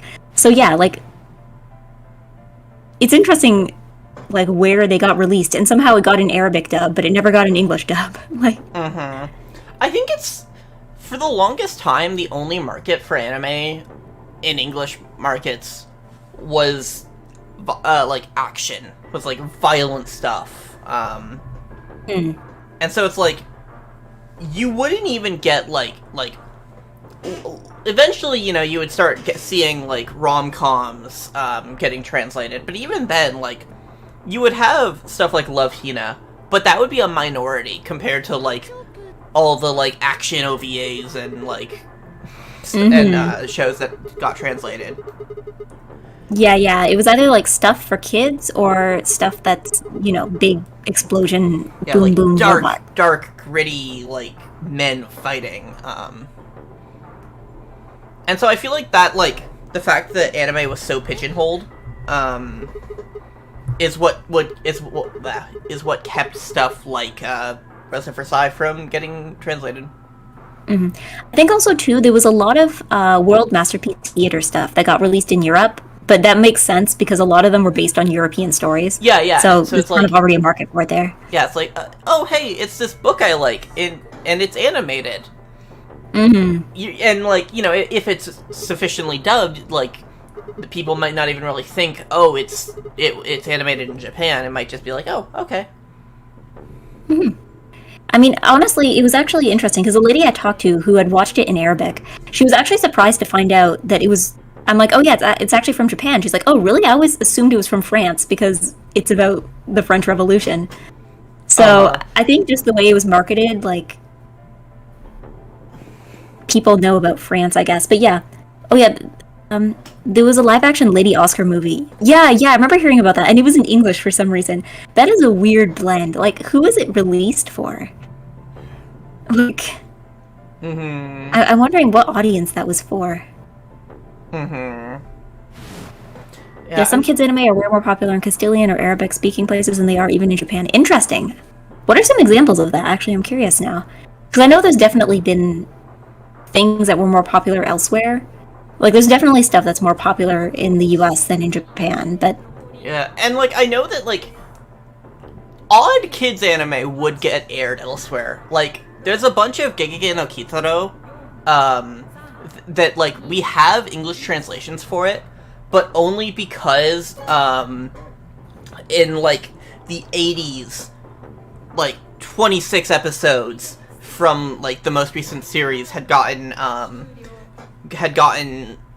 licensed, and a subtitled version aired on TV, and then people like VCR recorded it, and we have like not a big number, but we have like some amount of like VCR copies of that like translation from Hawaii.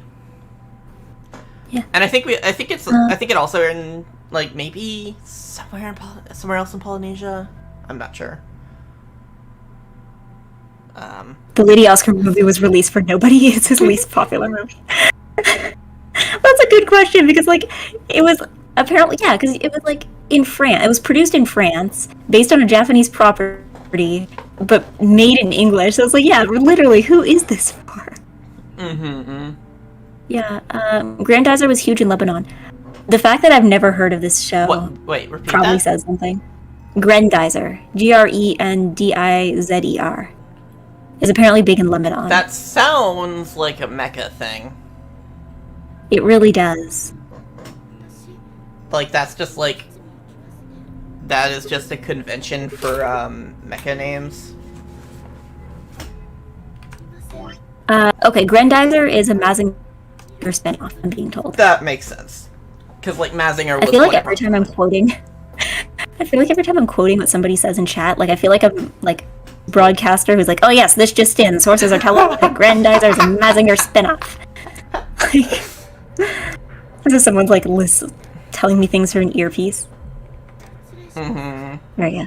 Yeah, isn't Future Boy Conan massive in Arabic-speaking countries? Yeah, there seems to be a lot more of those, like, anime for children based on a European property. I think it might just be, like, anime didn't catch on in English-speaking markets until the 80s. So it's like, if you were getting anime in, like, the 70s, there's just a whole different world of shows to know about. Where it's, like, stuff that's completely unknown to English audiences. 'Cause, yeah, I think about too, like, sometimes too, it's just kind of vibes, you know? Because like I look at like something like Lupin the Third, and like if I did not know anything about Lupin the Third, and you just showed me these characters and asked me where do I think this is from, I probably would have said like France or Belgium, because it gives me like the same vibes as like Asterix or Tintin or like other French it's like maybe like a Hanna-Barbera animator in the 60s like moved to France and made his own studio. Yeah, like it gives me European vibes, even though I know it's not from Europe. Well, it takes place in Europe. But like Arsène Lupin is a French character. Like, yeah, I think though, like something can take place in Europe and still have Japanese vibes. But no, like Lupin, the vibes to me still feel European. I think it's even though I know it's a Japanese I think it's just property. like it is just so heavily influenced by French stories. And actually I don't know if it's inspired by French stories in particular, just like European detective fiction. Because, I mean, Arsène Lupin and all that. I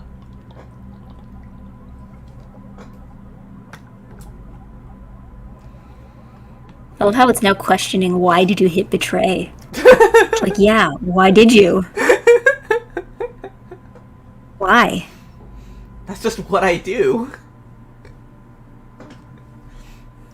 Like, I think that's, like, because of that, we're gonna end up seeing every bad ending that isn't the fault of, like, if betrayal isn't the right option, we're gonna see the bad ending.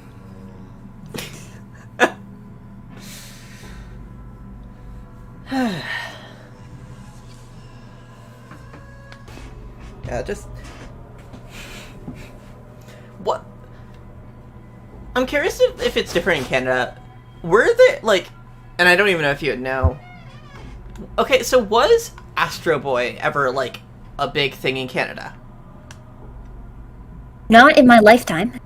I don't know if it was ever big. People are kind of aware of it, but mostly as like a piece of anime history, not like as a thing that was ever actually popular. Yeah, because in the U.S., Astro Boy was like sort of big in the 60s and 70s when they translated the anime, and it's like, so it's like you have that, you have Speed Racer.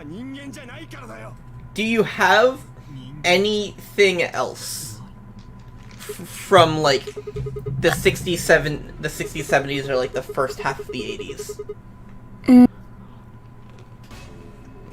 Not off the top of my head, at least not in the English-speaking part. It's possible Quebec may have gotten some like Rosa Versailles or like other stuff that was released in France. They may have gotten kind of pieces of that, but no, I don't think anything really. Nothing off the top of my head. I think the other thing is that, though, is Canada got a lot more stuff in, like, 90s, early 2000s, because at that point, I think Canada kind of became the place to dub foreign animation. So, like, a lot of what we think of now as, like, 4Kids dubs like, some of them I think actually were produced in Canada, but there's also, like, 4Kids style dubs that were also produced in Canada and aired pretty much exclusively in Canada. Like, we got a pretty dub. You got what dub? Like, the first season of Futari wa Pretty Cure was dubbed in English, I believe in Canada, and it aired on a Canadian TV channel. Huh. I wonder if that's... I can't remember if this is a thing I just, like, made up in my head, but I swear that at one point, Crunchyroll had a Futariwa dub. So maybe that's what that was.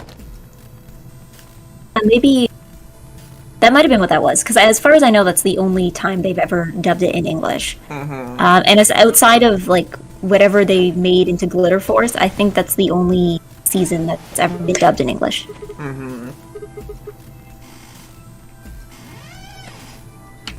Yeah, no. Actually interested in how many Anglophone French films become big in North America. In the UK, the French film industry seems to do a very good job of going, this film idea seems like something the Anglais would like. We don't get any of this. Maybe Quebec gets some of it, and I believe there is like a French-Canadian film industry, but far stuff from France that gets like released in theaters in English parts, we don't really see that. Mm-hmm. We get mostly like British and American stuff. Mm-hmm. Yeah, I think there were quite a few anime based off British properties which made their way to the UK, which people didn't realize were Japanese. Yeah, that's the other thing, yeah. A lot of people of the correct age here seem to remember the anime remake of Thunderbirds. I'm not even sure what the Thunderbirds original thing is. Is this a British thing? It's, either a British or American tokusatsu show with puppets. Ah, okay. Because like the name rings a bell, but I don't remember like robots or superheroes. There was a movie remake in the mid-2000s that was not good.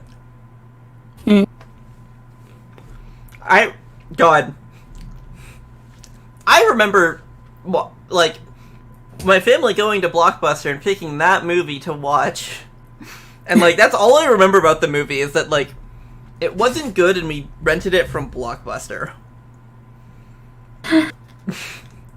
Thunderbirds was a British puppet show with people using rocket ships to save people from natural disasters and stuff. Ah, okay. Mm-hmm. Because, yeah, I feel like I've heard the name before, but I've probably mixed it up with something else. Mm-hmm. Saw the movie as a kid and that pushed me away from Thunderbirds for life. Oh. Was it that bad? It was, like, there was a special, like, brand of, like, shitty mid-2000s action movie. And I don't know if I can explain what that was, but, like, it was exactly that sort of thing. Wait, so was it like, was it live action? Yes. Oh. With CGI. Oh. Has immaculate vibes, except for the parts which are very racist in a very typical early 1960s way. The remake of that was like that brand of Spy Kids knockoff. Yeah. It's you know, really Spy like Kids. It's like mixed Spy Kids with like how Marvel. That's like when Marvel was starting to try to get into making movies again, but like they didn't know what they were doing, so all the movies that they made flopped. Combine those two vibes. Oh, yeah. I don't know. I think... Remember Elektra? Spy Kids, now I think of it. Huh? Remember Elektra? No. Yeah, that was a movie I remember existing. Yeah. I was just thinking about Spy Kids as, like, a movie franchise that exists almost exclusively to have interesting gimmicks and nothing else. Mm-hmm. Because I remember in theaters, they were always the ones that are like, oh yeah, this is in 3D. We're going to have this like scratch and sniff card that you smell at different parts of the movie. And did anybody watch a Spy Kids movie on DVD, or did people just go to the theater to go see like what weird gimmick they're going to come up with this time? My like, one of the cars that my family had, that like we would use it for trips, It was the type that had a DVD player in the back seat, and we had one of the Spy Kids movies on DVD, and so it's like on road trips that would be one of the things we would watch. Spy Kids was good so far as I remember, but it was because it was like a bunch of top filmmakers going, yeah, we want to make a cool film for our kids to watch. Yeah, I don't know, because I think for Spy Kids, like I was at the correct age to watch some of them, but after that I just kind of aged out of them. Mm-hmm. Are they still making them? Has the Spy Kids franchise, like, died already? I was about to say I think they stopped after 3, but I think they made, like, a couple after that. No, I seem to remember it going up to, like, 5 or 6. But maybe I'm mixing it up with something else. Yeah, I'm not sure. Funny and ironic, because the main delivery of Spy Kids movie to Brain is when you're trapped in an airplane. No, because I remember also there was, what was the other one? Shark Boy and Lava Girl, the movie that isn't Spy Kids but has, like, the same vibes, so always kind of closely associated them. It's same director, like, a lot of the same stuff.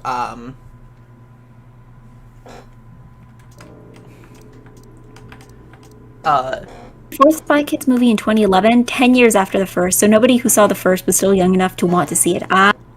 Yeah, that makes sense. I guess, and 10 years isn't quite long enough for people to have their own kids to go take to see that. Yeah, so no, that's it's like true. if you're like 8 when the first movie comes out, you're in high school at that point. Yeah. Give it another 5 years or so, then maybe maybe, but like even then, that's still stretching it a bit. Ennui, from the Marvel thing, do you remember that there was a Ghost Rider movie with Nicolas Cage in it? That sounds familiar. It was also That also sounds like the fact that Nicolas Cage was in is the only thing I know about it. It was real bad. And it's like, that's the kind of thing that Marvel was doing before Iron Man. And even a little bit after Iron Man, where it's just like, they were just kind of flailing around trying to figure there were two, there were two Ghost Rider movies. But it was just like, they knew that movies would be a profitable thing for them. They didn't know how to make good movies. There was also a Daredevil movie. And yeah, Ennui mentions Elektra, the superhero movie nobody remembers. I fucking remember it. I have no idea why I remember it, but like, living through the 2000s gives you such an interesting set of memories. Why does this image be on screen for this long, constantly? Yeah. It's...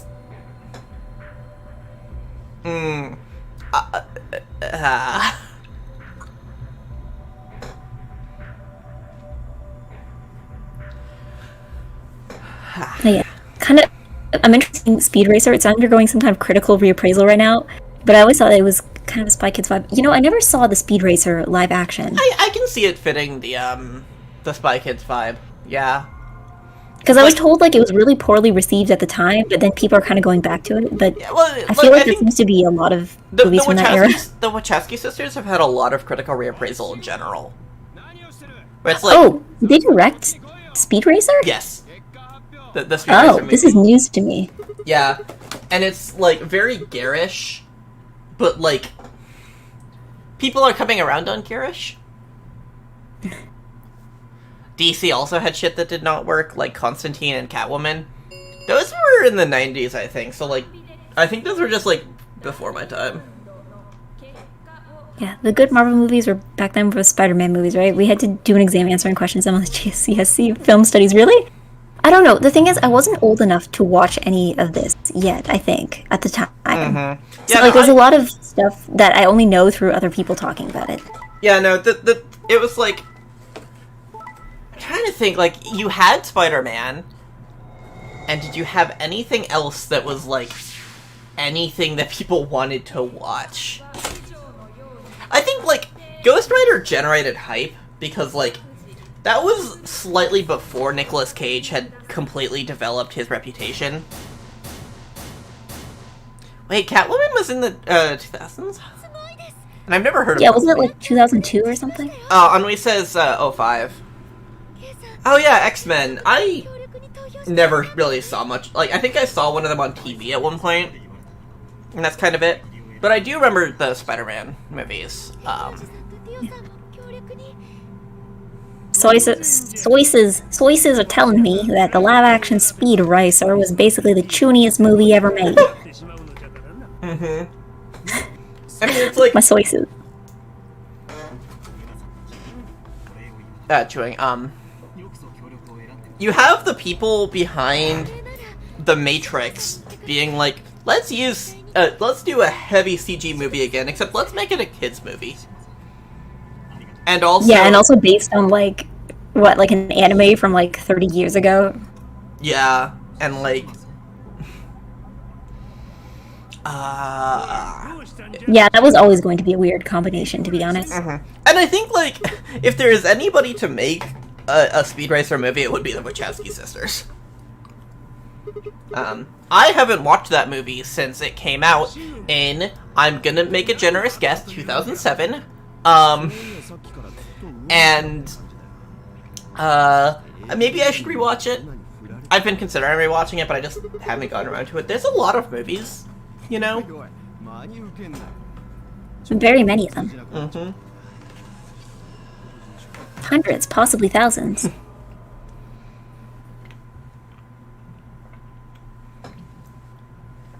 I wonder if there's ever going to be a critical reappraisal for Jupiter Ascending.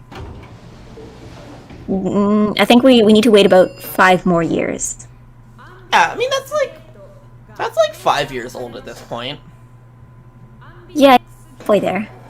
I think it takes like 10 years before people start turning around on something. So I think, yeah, I need to give it another like few years before we start hitting the mid 2000s or the mid 2010s. Yeah, like I remember I remember watching Jupiter Ascending in the theaters because like I was at the time I attended a sci-fi book club with my dad, and it was just like every so often we would just go out and see a sci-fi movie as just like a book club event. It was funny. I was the youngest person there by at least like a decade and a half. But yeah, we saw that and it was just kind of like I got out of the theater and was like, that wasn't a good movie, but that was a kind of good movie. And I was the I was the most positive person at like at the dinner table after. Yeah, I think I never saw it. I think I saw a trailer for it in front of some movie that had nothing to do with it. I can't remember what movie it was. Maybe it was Into the Woods or like Kubo and the Two Strings. It was something totally unrelated to the point where I'm like looking at this trailer and I'm like, why am I being shown this? Is this really the demographic they're looking for? It was real bad, but like I don't know. I think there's gonna be a critical reappraisal for that movie at some point. Yeah, there's definitely already a cult following for that one. I mean, I believe it. Yeah, it's like I don't think it's a good movie, at least based on my like half-decade-old memories, but like I do think there's a lot to like about it. It has a lot of like interesting stuff to it. The Wachowski sisters are just interesting directors. I remember a lot of people saying, yeah, it was a bad movie and I need to watch it 3 more times. I mean, I don't know. Is it like one of those things that people would like hate watch? Or is it just like not terribly interesting? I think it's somewhere between that. I think it's somewhere between like bad enough to hate watch, bad enough in a fun way to like watch in the same way that you watch The Room, or like or just kind of like a lot of it is just kind of boring, which I think kills those other two. So many train wreck movies end up getting loved more and more over time. Yeah. It really does feel like if your movie is so bad that people want to talk about it because it's bad, what's going to happen is that people are going to be talking about it and watching it for decades. Because, like, there's a lot of good movies and there's a lot of bad movies, but there's not a lot of, like, there is a much more... People talk about good movies. People don't talk about bad movies unless they're really bad. Yeah. There's a reason why, like, The Room is still, like, a cult hit. Why Ed Wood is, like, such a name. God, does Rocky Horror Picture Show count as, like, a train wreck? I think Rocky Horror Picture Show does exactly what it sets out to do. Yeah, I never got the impression he was, like, trying to be a good movie. But I also know, like, isn't it a musical? Yes. So, like, I feel like that probably has an effect as well. The problem with Rocky Horror Picture Show is that, like, if someone thinks it's bad, it's because they don't get camp.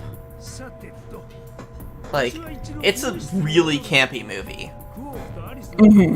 And, you know, it's great, but it's very easy to, like, have this very mainstream mindset where it's like, camp isn't a good thing. We were just talking about Nicolas Cage. Like, Nicolas Cage is a very campy actor. and people look at that and think Nicolas Cage is a bad actor. When in reality, he's a campy actor. Yeah, it's like this isn't bad. It's just not to your taste. Yeah, it's a dedicated style. Like, it's very theatrical, you know.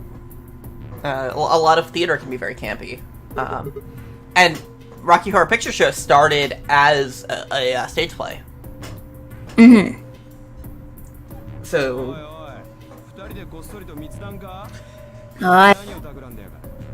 Yeah, I know. I do think that, like, there is just this great appeal in, like, maligned movies. Mm-hmm. You just get, like, the underdog kind of factor, or just the, like, hipster factor of, like, yes, my taste in movies is so, not even obscure, it's like, this is so niche that nobody else likes this. Yeah, like, no one else is smart enough to understand this. Yeah. Which, like, I guess I was kind of doing that with the camp thing of, like, people just don't get it, but, like, I do think that, like, that's more of a thing because, like, perception of camp has really shifted over, like, the history of film. Where it's like, early film was hella campy. And then it just started getting more and more serious. I think it's also, too, just, like, I feel like a lot of people, they like certain things, but they can't explain why. Mm-hmm. So, sometimes it's like, this is good and this is bad, but if you can't explain why, then nothing... It's hard to really say, like, oh yeah, this is what I look for. The best you can do is just, like, here's what I like. I guess this is my taste now. Mm-hmm. If a film is unique enough to be hated, then it's probably doing something right. Yeah, exactly. I do think that, like, that's not universal, because there are circumstances where it's like, a movie will get justified hate. But that's more over its content. Like, usually when people, like, hate a movie for being, like, bad, it's not because, like, it's, like, say, extremely bigoted or something like that. It's because they don't like the direction or the acting or stuff. Like, well, I think also, like, for stuff that falls into that first category, I feel like that's a thing that only really happens mostly over time. Like, when people go back and, like, watch something and they're like, wow, this has not aged well. Like, or, like, I feel like that kind of thing, that's more of, like, a thing that happens over time than a thing that happens at the moment of its release. Mm-hmm. God, I just had an example, but I forgot it. Fuck. Can't even remember, like, where... Okay, what the hell? I'm gonna get so mad about Luna's hair. Why does it look like... Why do her eyes That's look like that? not how braids work! What's underneath the braid? What's underneath it? What's with her eyes? It looks like the braid is like a separate piece of hair and it's just like lying on top of the rest of her hair. Because, like, I know what hairdo they're trying to go for. But that's not it.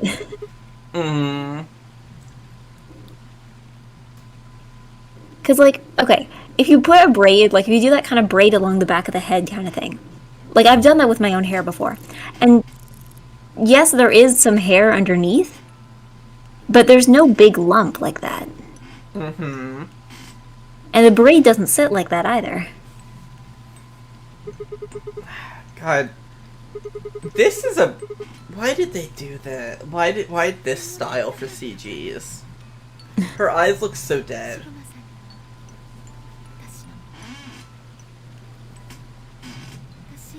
But no, I just had, like... For, like, if a film is unique enough to be hated, then it's probably doing something right. I had an example for that in my head.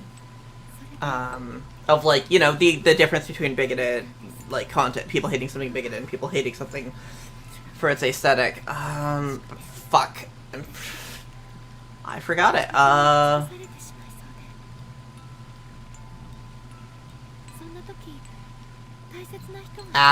Distracted you. Yeah. It's meat. I don't know, maybe if I keep talking, I'll remember it. But yeah, it is definitely like, if a movie is bigoted, people hate it in a very different way than like. Oh, now I remember. The Room is a very misogynistic movie. Like, it is clear that the writer has a lot of opinions towards women that are not good opinions. Mm-hmm. But no one really focuses on that aspect of it. Because, like...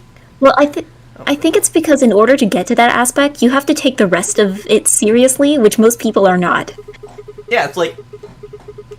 It's a script that, like, demonizes women and has women be, like... They're out to hate men and, like, ruin this one man's life and, like, kill all of his happiness. And that's, like... But, like... It doesn't scan that way because the rest of the script is just so bad that, like... Every character's motivations are completely out of whack. Yeah. So when you have these women acting in this particular way, it's like... You don't really, it's not as much of an issue as, say, like, Alfred Hitchcock in Psycho doing a ton of really ableist shit, with murderers. It's like, you can... The Room is very easy to not take seriously. Yeah. And so people don't hate it for being very bigoted. Whereas, like, I think people are starting to turn against Psycho, because I do see more and more people being like, yeah, maybe this movie doesn't say good things about neurodivergent people. But unfortunately, it's still a critical darling. Mm-hmm. And then... I think it's also just, like, one of those things, too, where it's like, certain things are important, but just because something is important doesn't make it good. Yeah, like, no, like, we can agree that Psycho, like, revolutionized film and, like, has been an enduring classic for years, but also that it's not a good movie. From chat, Anoi. And then there's something like Glen or Glenda, which has messaging which hasn't necessarily aged well, but was genuinely progressive for the time it has faced critical reevaluation for it. Yeah, God, I'm trying to think of other examples where it's like something that was just ahead of its time more than anything else. People focus on the vaguely awkward hedgehog flirting with a human woman scenes in Sonic 06 not because they're particularly bad in and of themselves, but because they're easier to explain than the game was so rushed that the collision geometry was not actually completed. Well, yeah, but also I think Sonic with human woman is also probably what would show up in, like, trailers and, like, early release game footage. Like, more so than collision geometry. Mm-hmm. Yeah, no, people... It's just the most visible thing. Yeah. And also, I think, like, a bad game versus a bad story, like, you can say, I don't like this story, I don't like this aspect, whereas, like, if you're talking about a game, you have to talk about it a bit more. You can't just say, like, words, like, you can't easily say, like, oh, the collision detection was bad, because then people can be like, what do you mean by that? What's collision geometry? Yeah, like, what's collision? What is collision geometry? Like, how is it bad? Can you explain a bit about this? Whereas, like, it's bad because human woman. Like, that very quickly conveys the point. I don't know, I'm still thinking about the time I had watched, like, an hour-and-a-half long video essay about the animation in Sonic games over time. Have you seen that one? No. Who did it? I think it was New Frame Plus. It was the guy who used to be part of Extra Credits and then left. He now does videos about, like, video game animation. Not familiar with him. But yeah, no, he did, like, an hour-and-a-half long thing about Sonic animation. And yeah, it was interesting because, like, Sonic has an interesting issue when it came to 3D because unlike Mario, who has somewhat human proportions, Sonic has giant hands and giant feet, and that makes 3D a lot harder. Like it works in 2D, but like it makes 3 a little more difficult, right? I imagine that's why the Sonic movie like had such big problems. Because it's just like not only do you have to make it work in 3D, but you have to make it work alongside actual people, and like you need to make it work in those environments.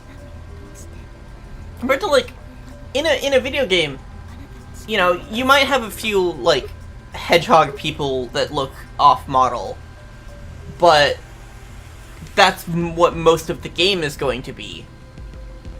So like if that's most of the characters, then like it's relatively fine. Well, I mean, something that was also brought up in the video a lot was what they called the mascot suit problem, which is essentially like, you know how if you're at like a theme park and you see somebody in like a Mickey Mouse suit or something, the way you move has to be very different than how a human actor would move, because you have to account for, you know, bigger hand proportions, bigger heads, but also just the fact that the way like the eyes look is going to look different. So if you try to have, you know, somebody in a Mickey Mouse suit move like a regular human, it's going to look both creepy and also underwhelming. So that's the problem they deal with the Sonic characters, is that they have very big, like, animated, expressive faces, but they have to figure out what to actually do with those faces so that it doesn't come off as, like, really, really creepy or just, like, really stiff.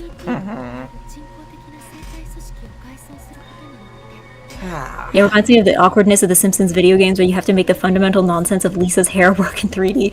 Yeah. Well, honestly, I've seen that even for, like, anime characters. Like, some of the first few attempts at making 3D Ace Attorney look really rough, because Fucking Jump Force. Everybody in Ace Attorney has giant shoulders. Fucking Jump And that Force. looks- Jump Force. Jump Force, yeah. Like, not all of, like, some of these designs work in anime. I mean, given that it was cherry picking from all of, like, Jump's history, like, these designs are stuff that work in animation, but they're known to work in 2D. Like, not in 3D, and not from a controllable angles, too. Well, I think also, too, it probably depends. Some of these characters, this was probably their first time appearing in a 3D video game, whereas other ones, like, I'm pretty sure Dragon Ball has had other, like, fighting games. Like, oh yeah, Dragon Ball has had a bunch of 3D fighting games at this point. So, I feel like, yeah, for some of these characters, this is the first time they're shown in 3D, and they may have had the, like, previous things to reference when trying to figure out what works. Yeah, which is like, maybe you should think about stuff like that.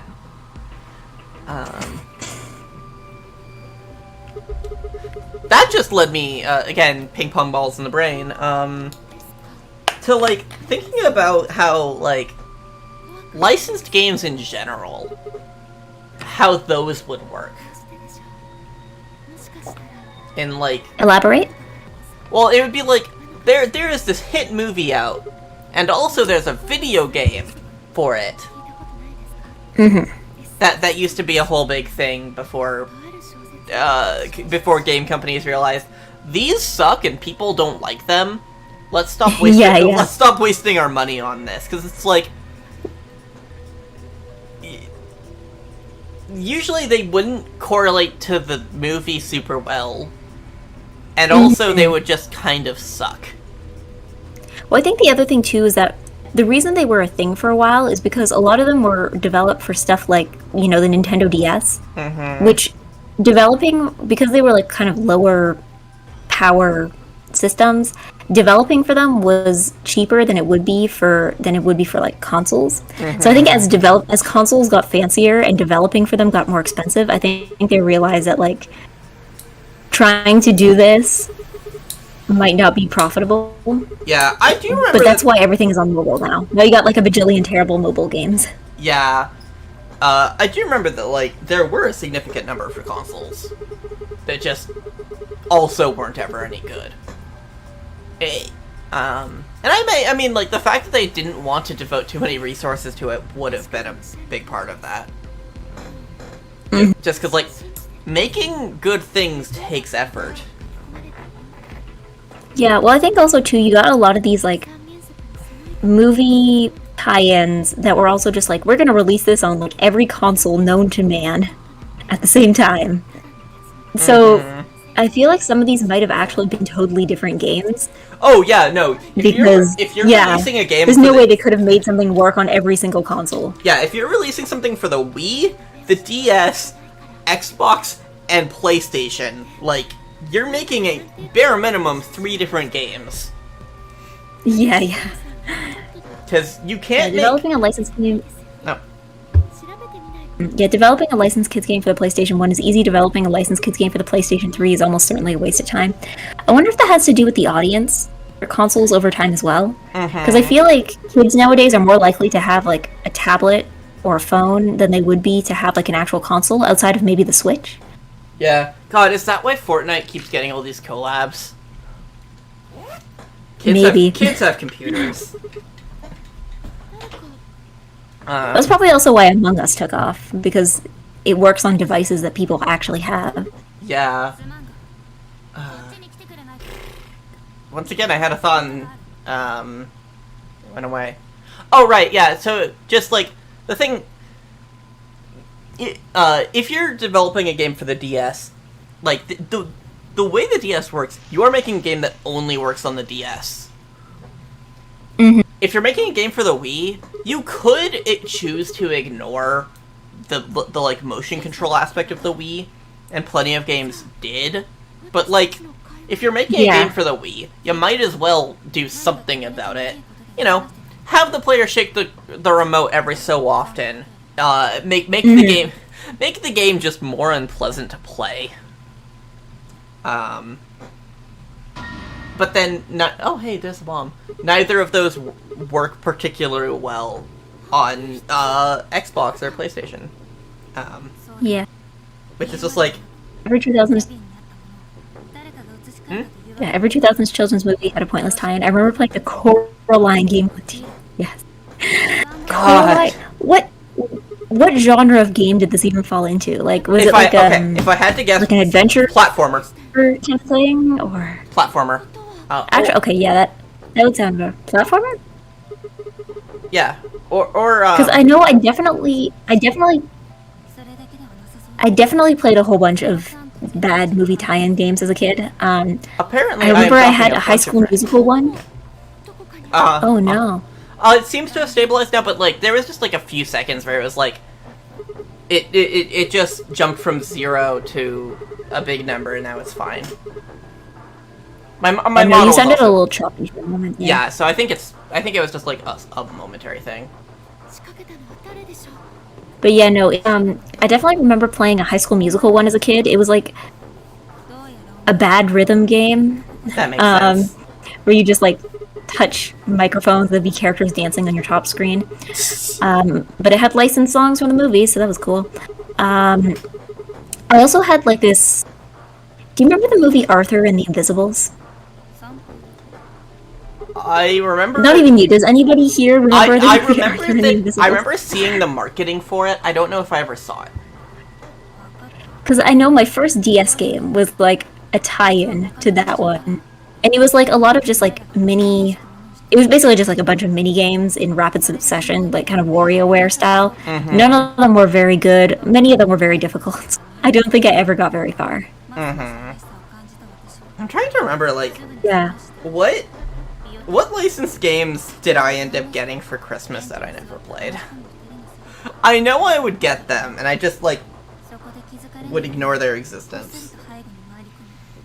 But, like... I probably don't have any of them left, either. I've moved several times. I would have found excuses to get rid of them. I know about Arthur and the Invisibles. It was a look by some movie. Here's the thing, that you know more about Arthur than the Invisibles than I do. At this point, all I remember is that it existed. I liked it enough to get a licensed game for it. That's about all I remember. I think I watched it at like someone's birthday party or something. Anyway, I also had... My sister had... Do you remember Zuzu Pets? No.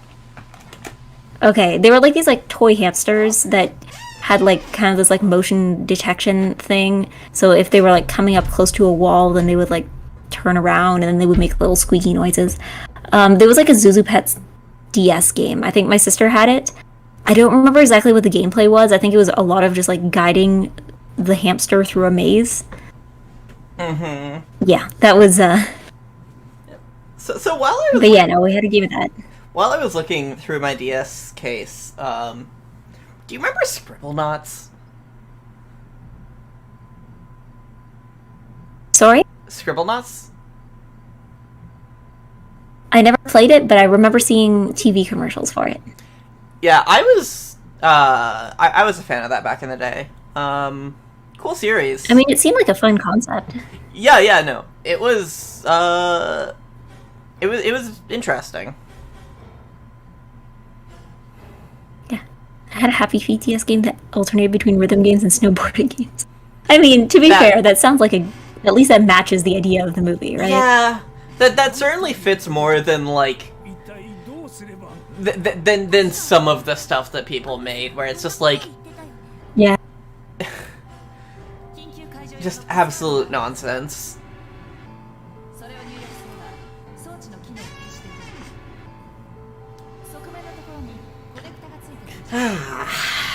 This is a very unnecessary flashback, I think. Yeah, I guess it might just be a check. Like, but I think so many of these flashbacks are just characters stating the obvious.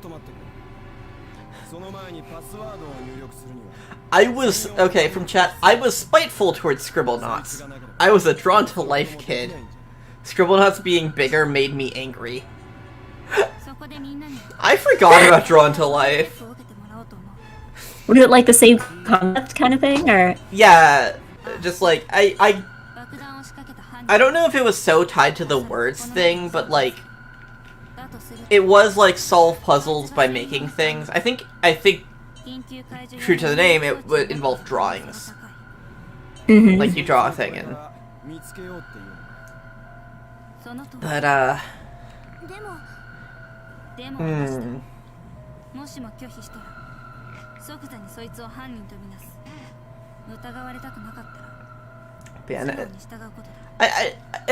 feel like you mentioned that like this kind of thing it gets made as a mobile game these days, but I feel like you don't see them in the same volume anymore.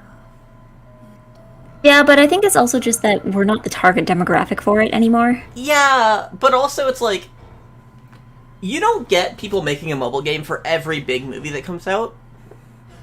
Instead, you'll have like Marvel will have its like 2 mobile games. And if you care about Marvel movies, so, like, that game will stand in for like 6 of the movies you watch in a year.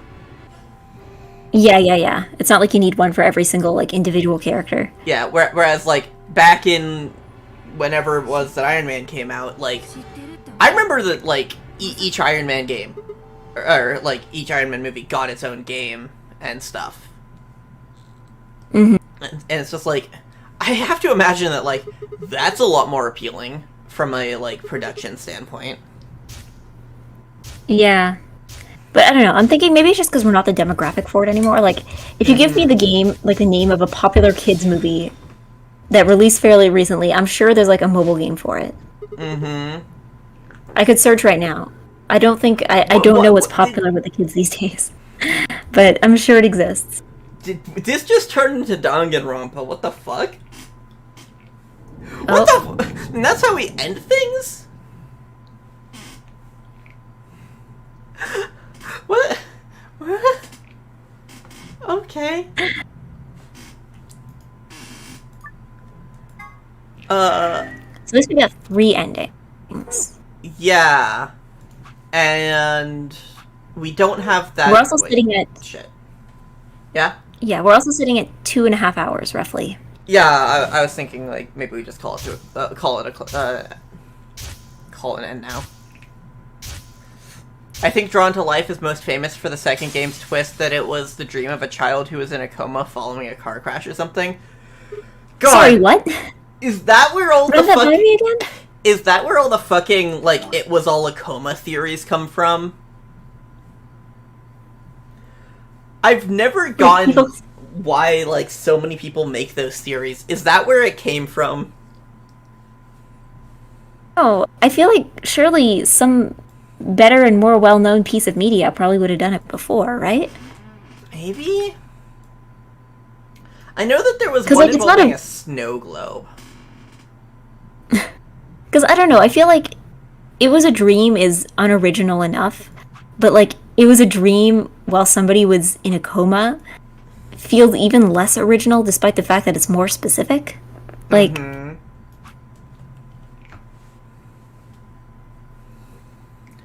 I don't know, in a coma seems to be adding like unnecessary dramatic tension. Yeah. Which is, like, why you get so many people saying, like, this kids' show was actually, this kids' show was actually, these people are in a coma.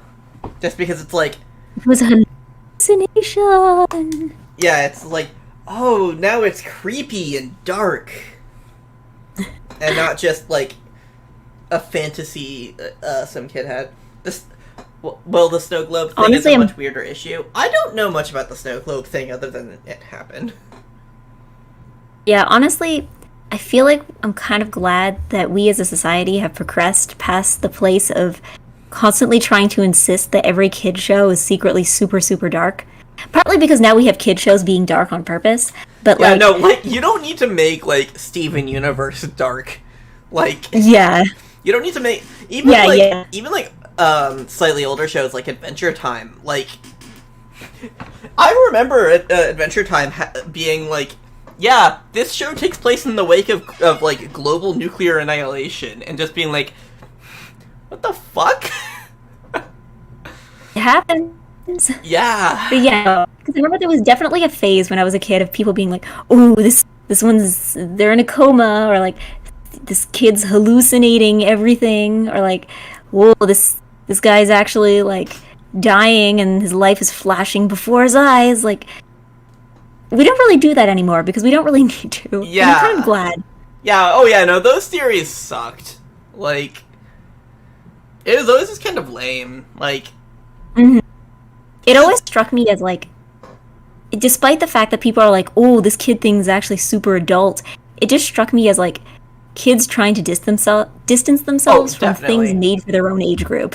Yeah, it's very much like, the things I like are, like, mature and dark, and it's like, no, you like cartoons for kids, and it's fine to like cartoons for kids. Cartoons for kids can be really good. Steven Universe is a great show, Precure is a great show, Gegege no Kitaro is a great show. Like, being made for children does not make it inherently a bad product. You know, I just realized there might another cultural shift that might be responsible for this is just that, like, kids shows have gotten better. Yeah. Like, I feel like it's for kids is no longer like a viable excuse for why something is bad. Yeah, like, we have stuff like Steven Universe, and like, actually, like, Steven Universe wasn't even where that wave started, because, like, Adventure Time and Regular Show, around that same time, are, like, also just, like, better kids shows. And then, you know, Steven Universe kind of spearheaded its own movement of, like, actually tackling some pretty big issues. I think, I've heard that Adventure Time kind of graduated into that sort of area eventually, but I stopped watching Adventure Time at that point. The thing with Adventure Time is just that, like, Adventure Time ran for, like, a decade or something. So I think part of it was just that it was growing up with its audience. Yeah, because, like, I one of these days I want to go back and, like, watch Adventure Time through the end. I don't remember where it was I fell off, but, like, it sounds like all of the most interesting stuff happened after I stopped watching it. But it's like... But, like, even comparing, like, Adventure Time to, like, stuff in, like, the 80s. Or, like, in the 90s. Or even in the early 2000s. Is, like, you know, you always had good shows. But it feels like the cheap cash grabs or, like, the space filler definitely has, like, become a lot less prominent. it's also that there's less of a need for space to be filled, you know? Mm-hmm. Because, like, everything is on Netflix now, but you don't get a lot of things like, you know, it's not like they need to make shows now just to fill slots, like time slots on television. Mm-hmm. Like, if everything is digital and you watch things on demand, then yeah, sometimes you have stuff there just because they needed more selection, but you don't get a lot of, like, this was literally made to fill time. Like, yeah, like, the networks still exist, and, like, people still watch stuff on TV. But I feel like it's, like, instead of, like, if you're, like, okay, so we have this, like, 6:30 to 7 p.m. time slot every Thursday night for the next 3 weeks, or for the next 3 months. We need something to fill it. Are you gonna be like, cool, let's make a new show, or are you gonna be like, what can we run what reruns can we put on in that time? Like, I feel like it's just like after a point, you don't stop making new stuff entirely, but you do just sort of keep rerunning the old stuff. Yeah. Yeah, look at the response to Balan Wonderland earlier this year. A lot of people saying Wonderland. Balan? Yeah.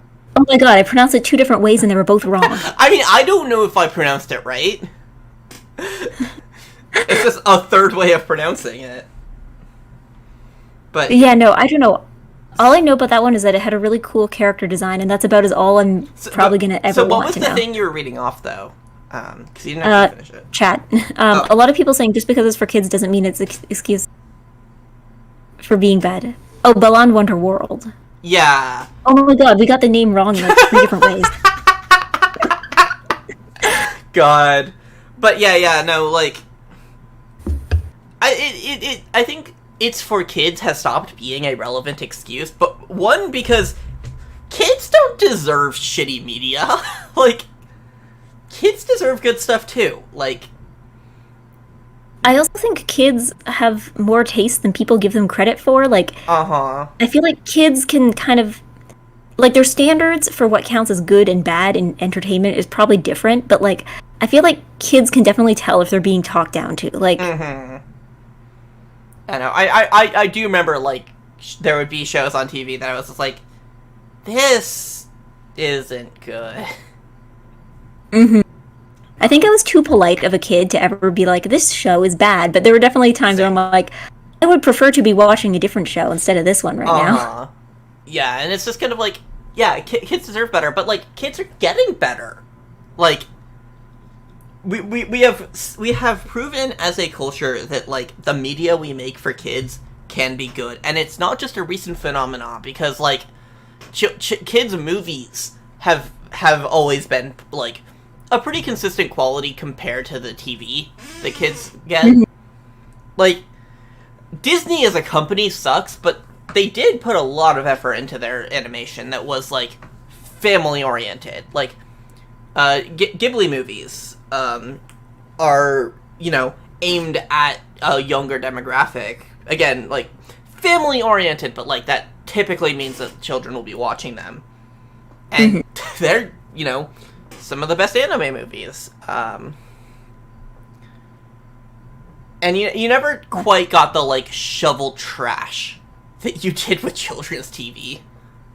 I mean, that probably also has to do with a lot of shows just being like, hey, we're going to have a show. This is mainly going to be a toy line, but we're going to have a show so that, like, kids have an idea of what to do with these toys. But the show just kind of exists as, like, a commercial. I feel like you don't see that as much anymore either. Yeah, that was like that's kind of, I mean, that started because of deregulation in the Reagan era, about how much you could market towards children. Where it's like, before there were rules about making your TV shows just be toy ads, and then Reagan was like, well, I don't think that's a good idea, and suddenly we got this huge glut of shows that were just advertisements. Yeah, I feel like nowadays too, it might just be that, like, maybe shows are just more expensive to make, so, like, it's not really a worthy investment if you're trying to have, like, Because, I mean, there are still kind of that thing, but they exist mostly as, like, webisodes, right? Mm-hmm. Like, you got, like, you know, the Monster High type stuff, where it's, like, Yeah, it doesn't really exist as, like, a thing that's considered, like, television. It's just kind of its own separate thing, because making a whole TV show just to promote your toy line doesn't seem to be as good of an investment as it might have been in the past. yeah, and even, like, modern iterations of those, like, toy advertisement franchises, like My Little Pony or, She-Ra, I think, is another She-Ra. one. Yeah. Like, those got critical acclaim. Mm-hmm. Those were massive, compared to being toy ads in the 80s. Which is interesting. From chat. TV for adults was always mostly bad too. Twin Peaks was so big in part because it was leagues better than in terms of writing and directing than anything else. Yeah, that is a fair point. True. Like, That's true. It's like 2013 happened, and people are like, "Oh yes, television can be good." Actually, yeah, that is the thing about, like, if you're like, children's networks weren't the only ones that had to have space filler content. Everything needed the like, you know, we have this slot, we need to fill it. It's just that, like, with children's media, it would just be toy ads. Whereas, like, yeah. with adult stuff, it's like, it's either, like, rom-com number, like, 6,241, or, like, we came up with a new gimmick, and we're gonna cancel this show in 2 episodes if it doesn't get big numbers. And, like, I don't know, I guess it's, like, words, a lot of the shitty, TV shows from the, like, 80s and 90s just are straight up forgotten. Yeah. There's a lot Well, it's like, yeah, you only remember the good stuff. Yeah. Whereas, like, the stuff that children of the 80s and 90s watched, made much more impressions, much bigger impressions, where it's like, they're gonna be the ones remembering that, and they're gonna be the ones that, like, in 30 years, are remaking that show, but in a really good way. Yeah. So it's like, if children had, like, the high standards of like, adults, they might not remember, like, fucking, you know, My Little Pony or She-Ra. But they do, and then it's like, well, it left that impact. We can make these things better. Yeah. Yeah. I wonder, like, what we're going to be seeing remakes of later. I'm trying to think of stuff that, like, early 2000 stuff. Oh, you know what I think needs a remake? Witch. I mentioned this, like, every 2 weeks or something here. Witch? It was, like, Witch. It was, like, something came out, like, early to mid 2000s. It was, like, kind of I believe it was from Italy. And it was kind of a magical girl type series of, like, you know, girls with magical powers who fight evil stuff. But yeah, I'm thinking, I feel like sure I know that. I'm just waiting any day now I'm waiting for, like, them to announce some kind of, like, remake or reboot, because I believe the comic kept running until 2012, so maybe we have a bit more time than I think, but, like, you know, any day now. I feel like it's gonna be it's either going to get a reboot and be really good, or it's going to go, like, the Winx route and get a reboot and be really bad and have you nothing heard to do with about the the original. fucking Powerpuff Girls thing? The fucking, I still don't know if that's real or if it's just a thing the internet made up because it would be funny and just people are playing along with it. I think it's real, but it does feel like a very, very long, drawn-out prank. Yeah, like, with, like, leaked scripts and shit, it's like, this can't be real. Well, even I saw the costumes, like, they were, like, pictures from set, I think. But the costumes look really weird because it literally does look like they just try to, like, take the girls' dresses and put it on a real person instead of being like, hey, maybe we could take, like, some of the colors and the motifs and, like, put that into, like, something that looks less tacky and out of place, but no, it's literally just taking the girls' outfits and putting them on real people. Like, I'm questioning this approach. Yeah, I guess I'm just like, I'm thinking about it, and like, most of the stuff that like I think back fondly on isn't 20 years old yet. Like, we're not quite there yet for full reboots. Like, especially because a lot of stuff ended up being long lived. Like you said, like Adventure Time went on for a decade, so it's like it's not gonna be like 2028 rolls around and they're making an Adventure Time reboot, because it'll have only been like a decade since the show stopped. So I think that's going to be an interesting aspect too.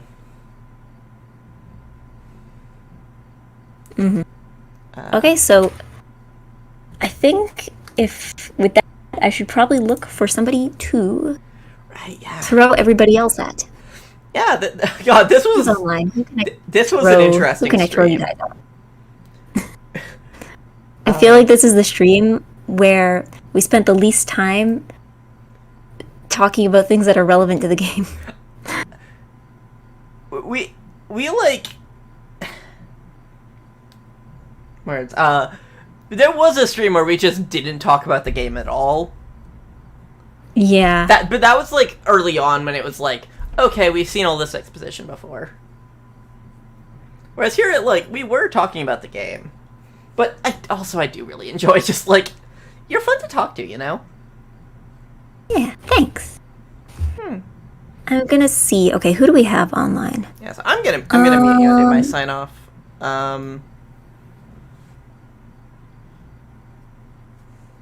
Cool. Wait, so yeah, thanks for coming. Thanks for being here. Bye. Bye. Wait.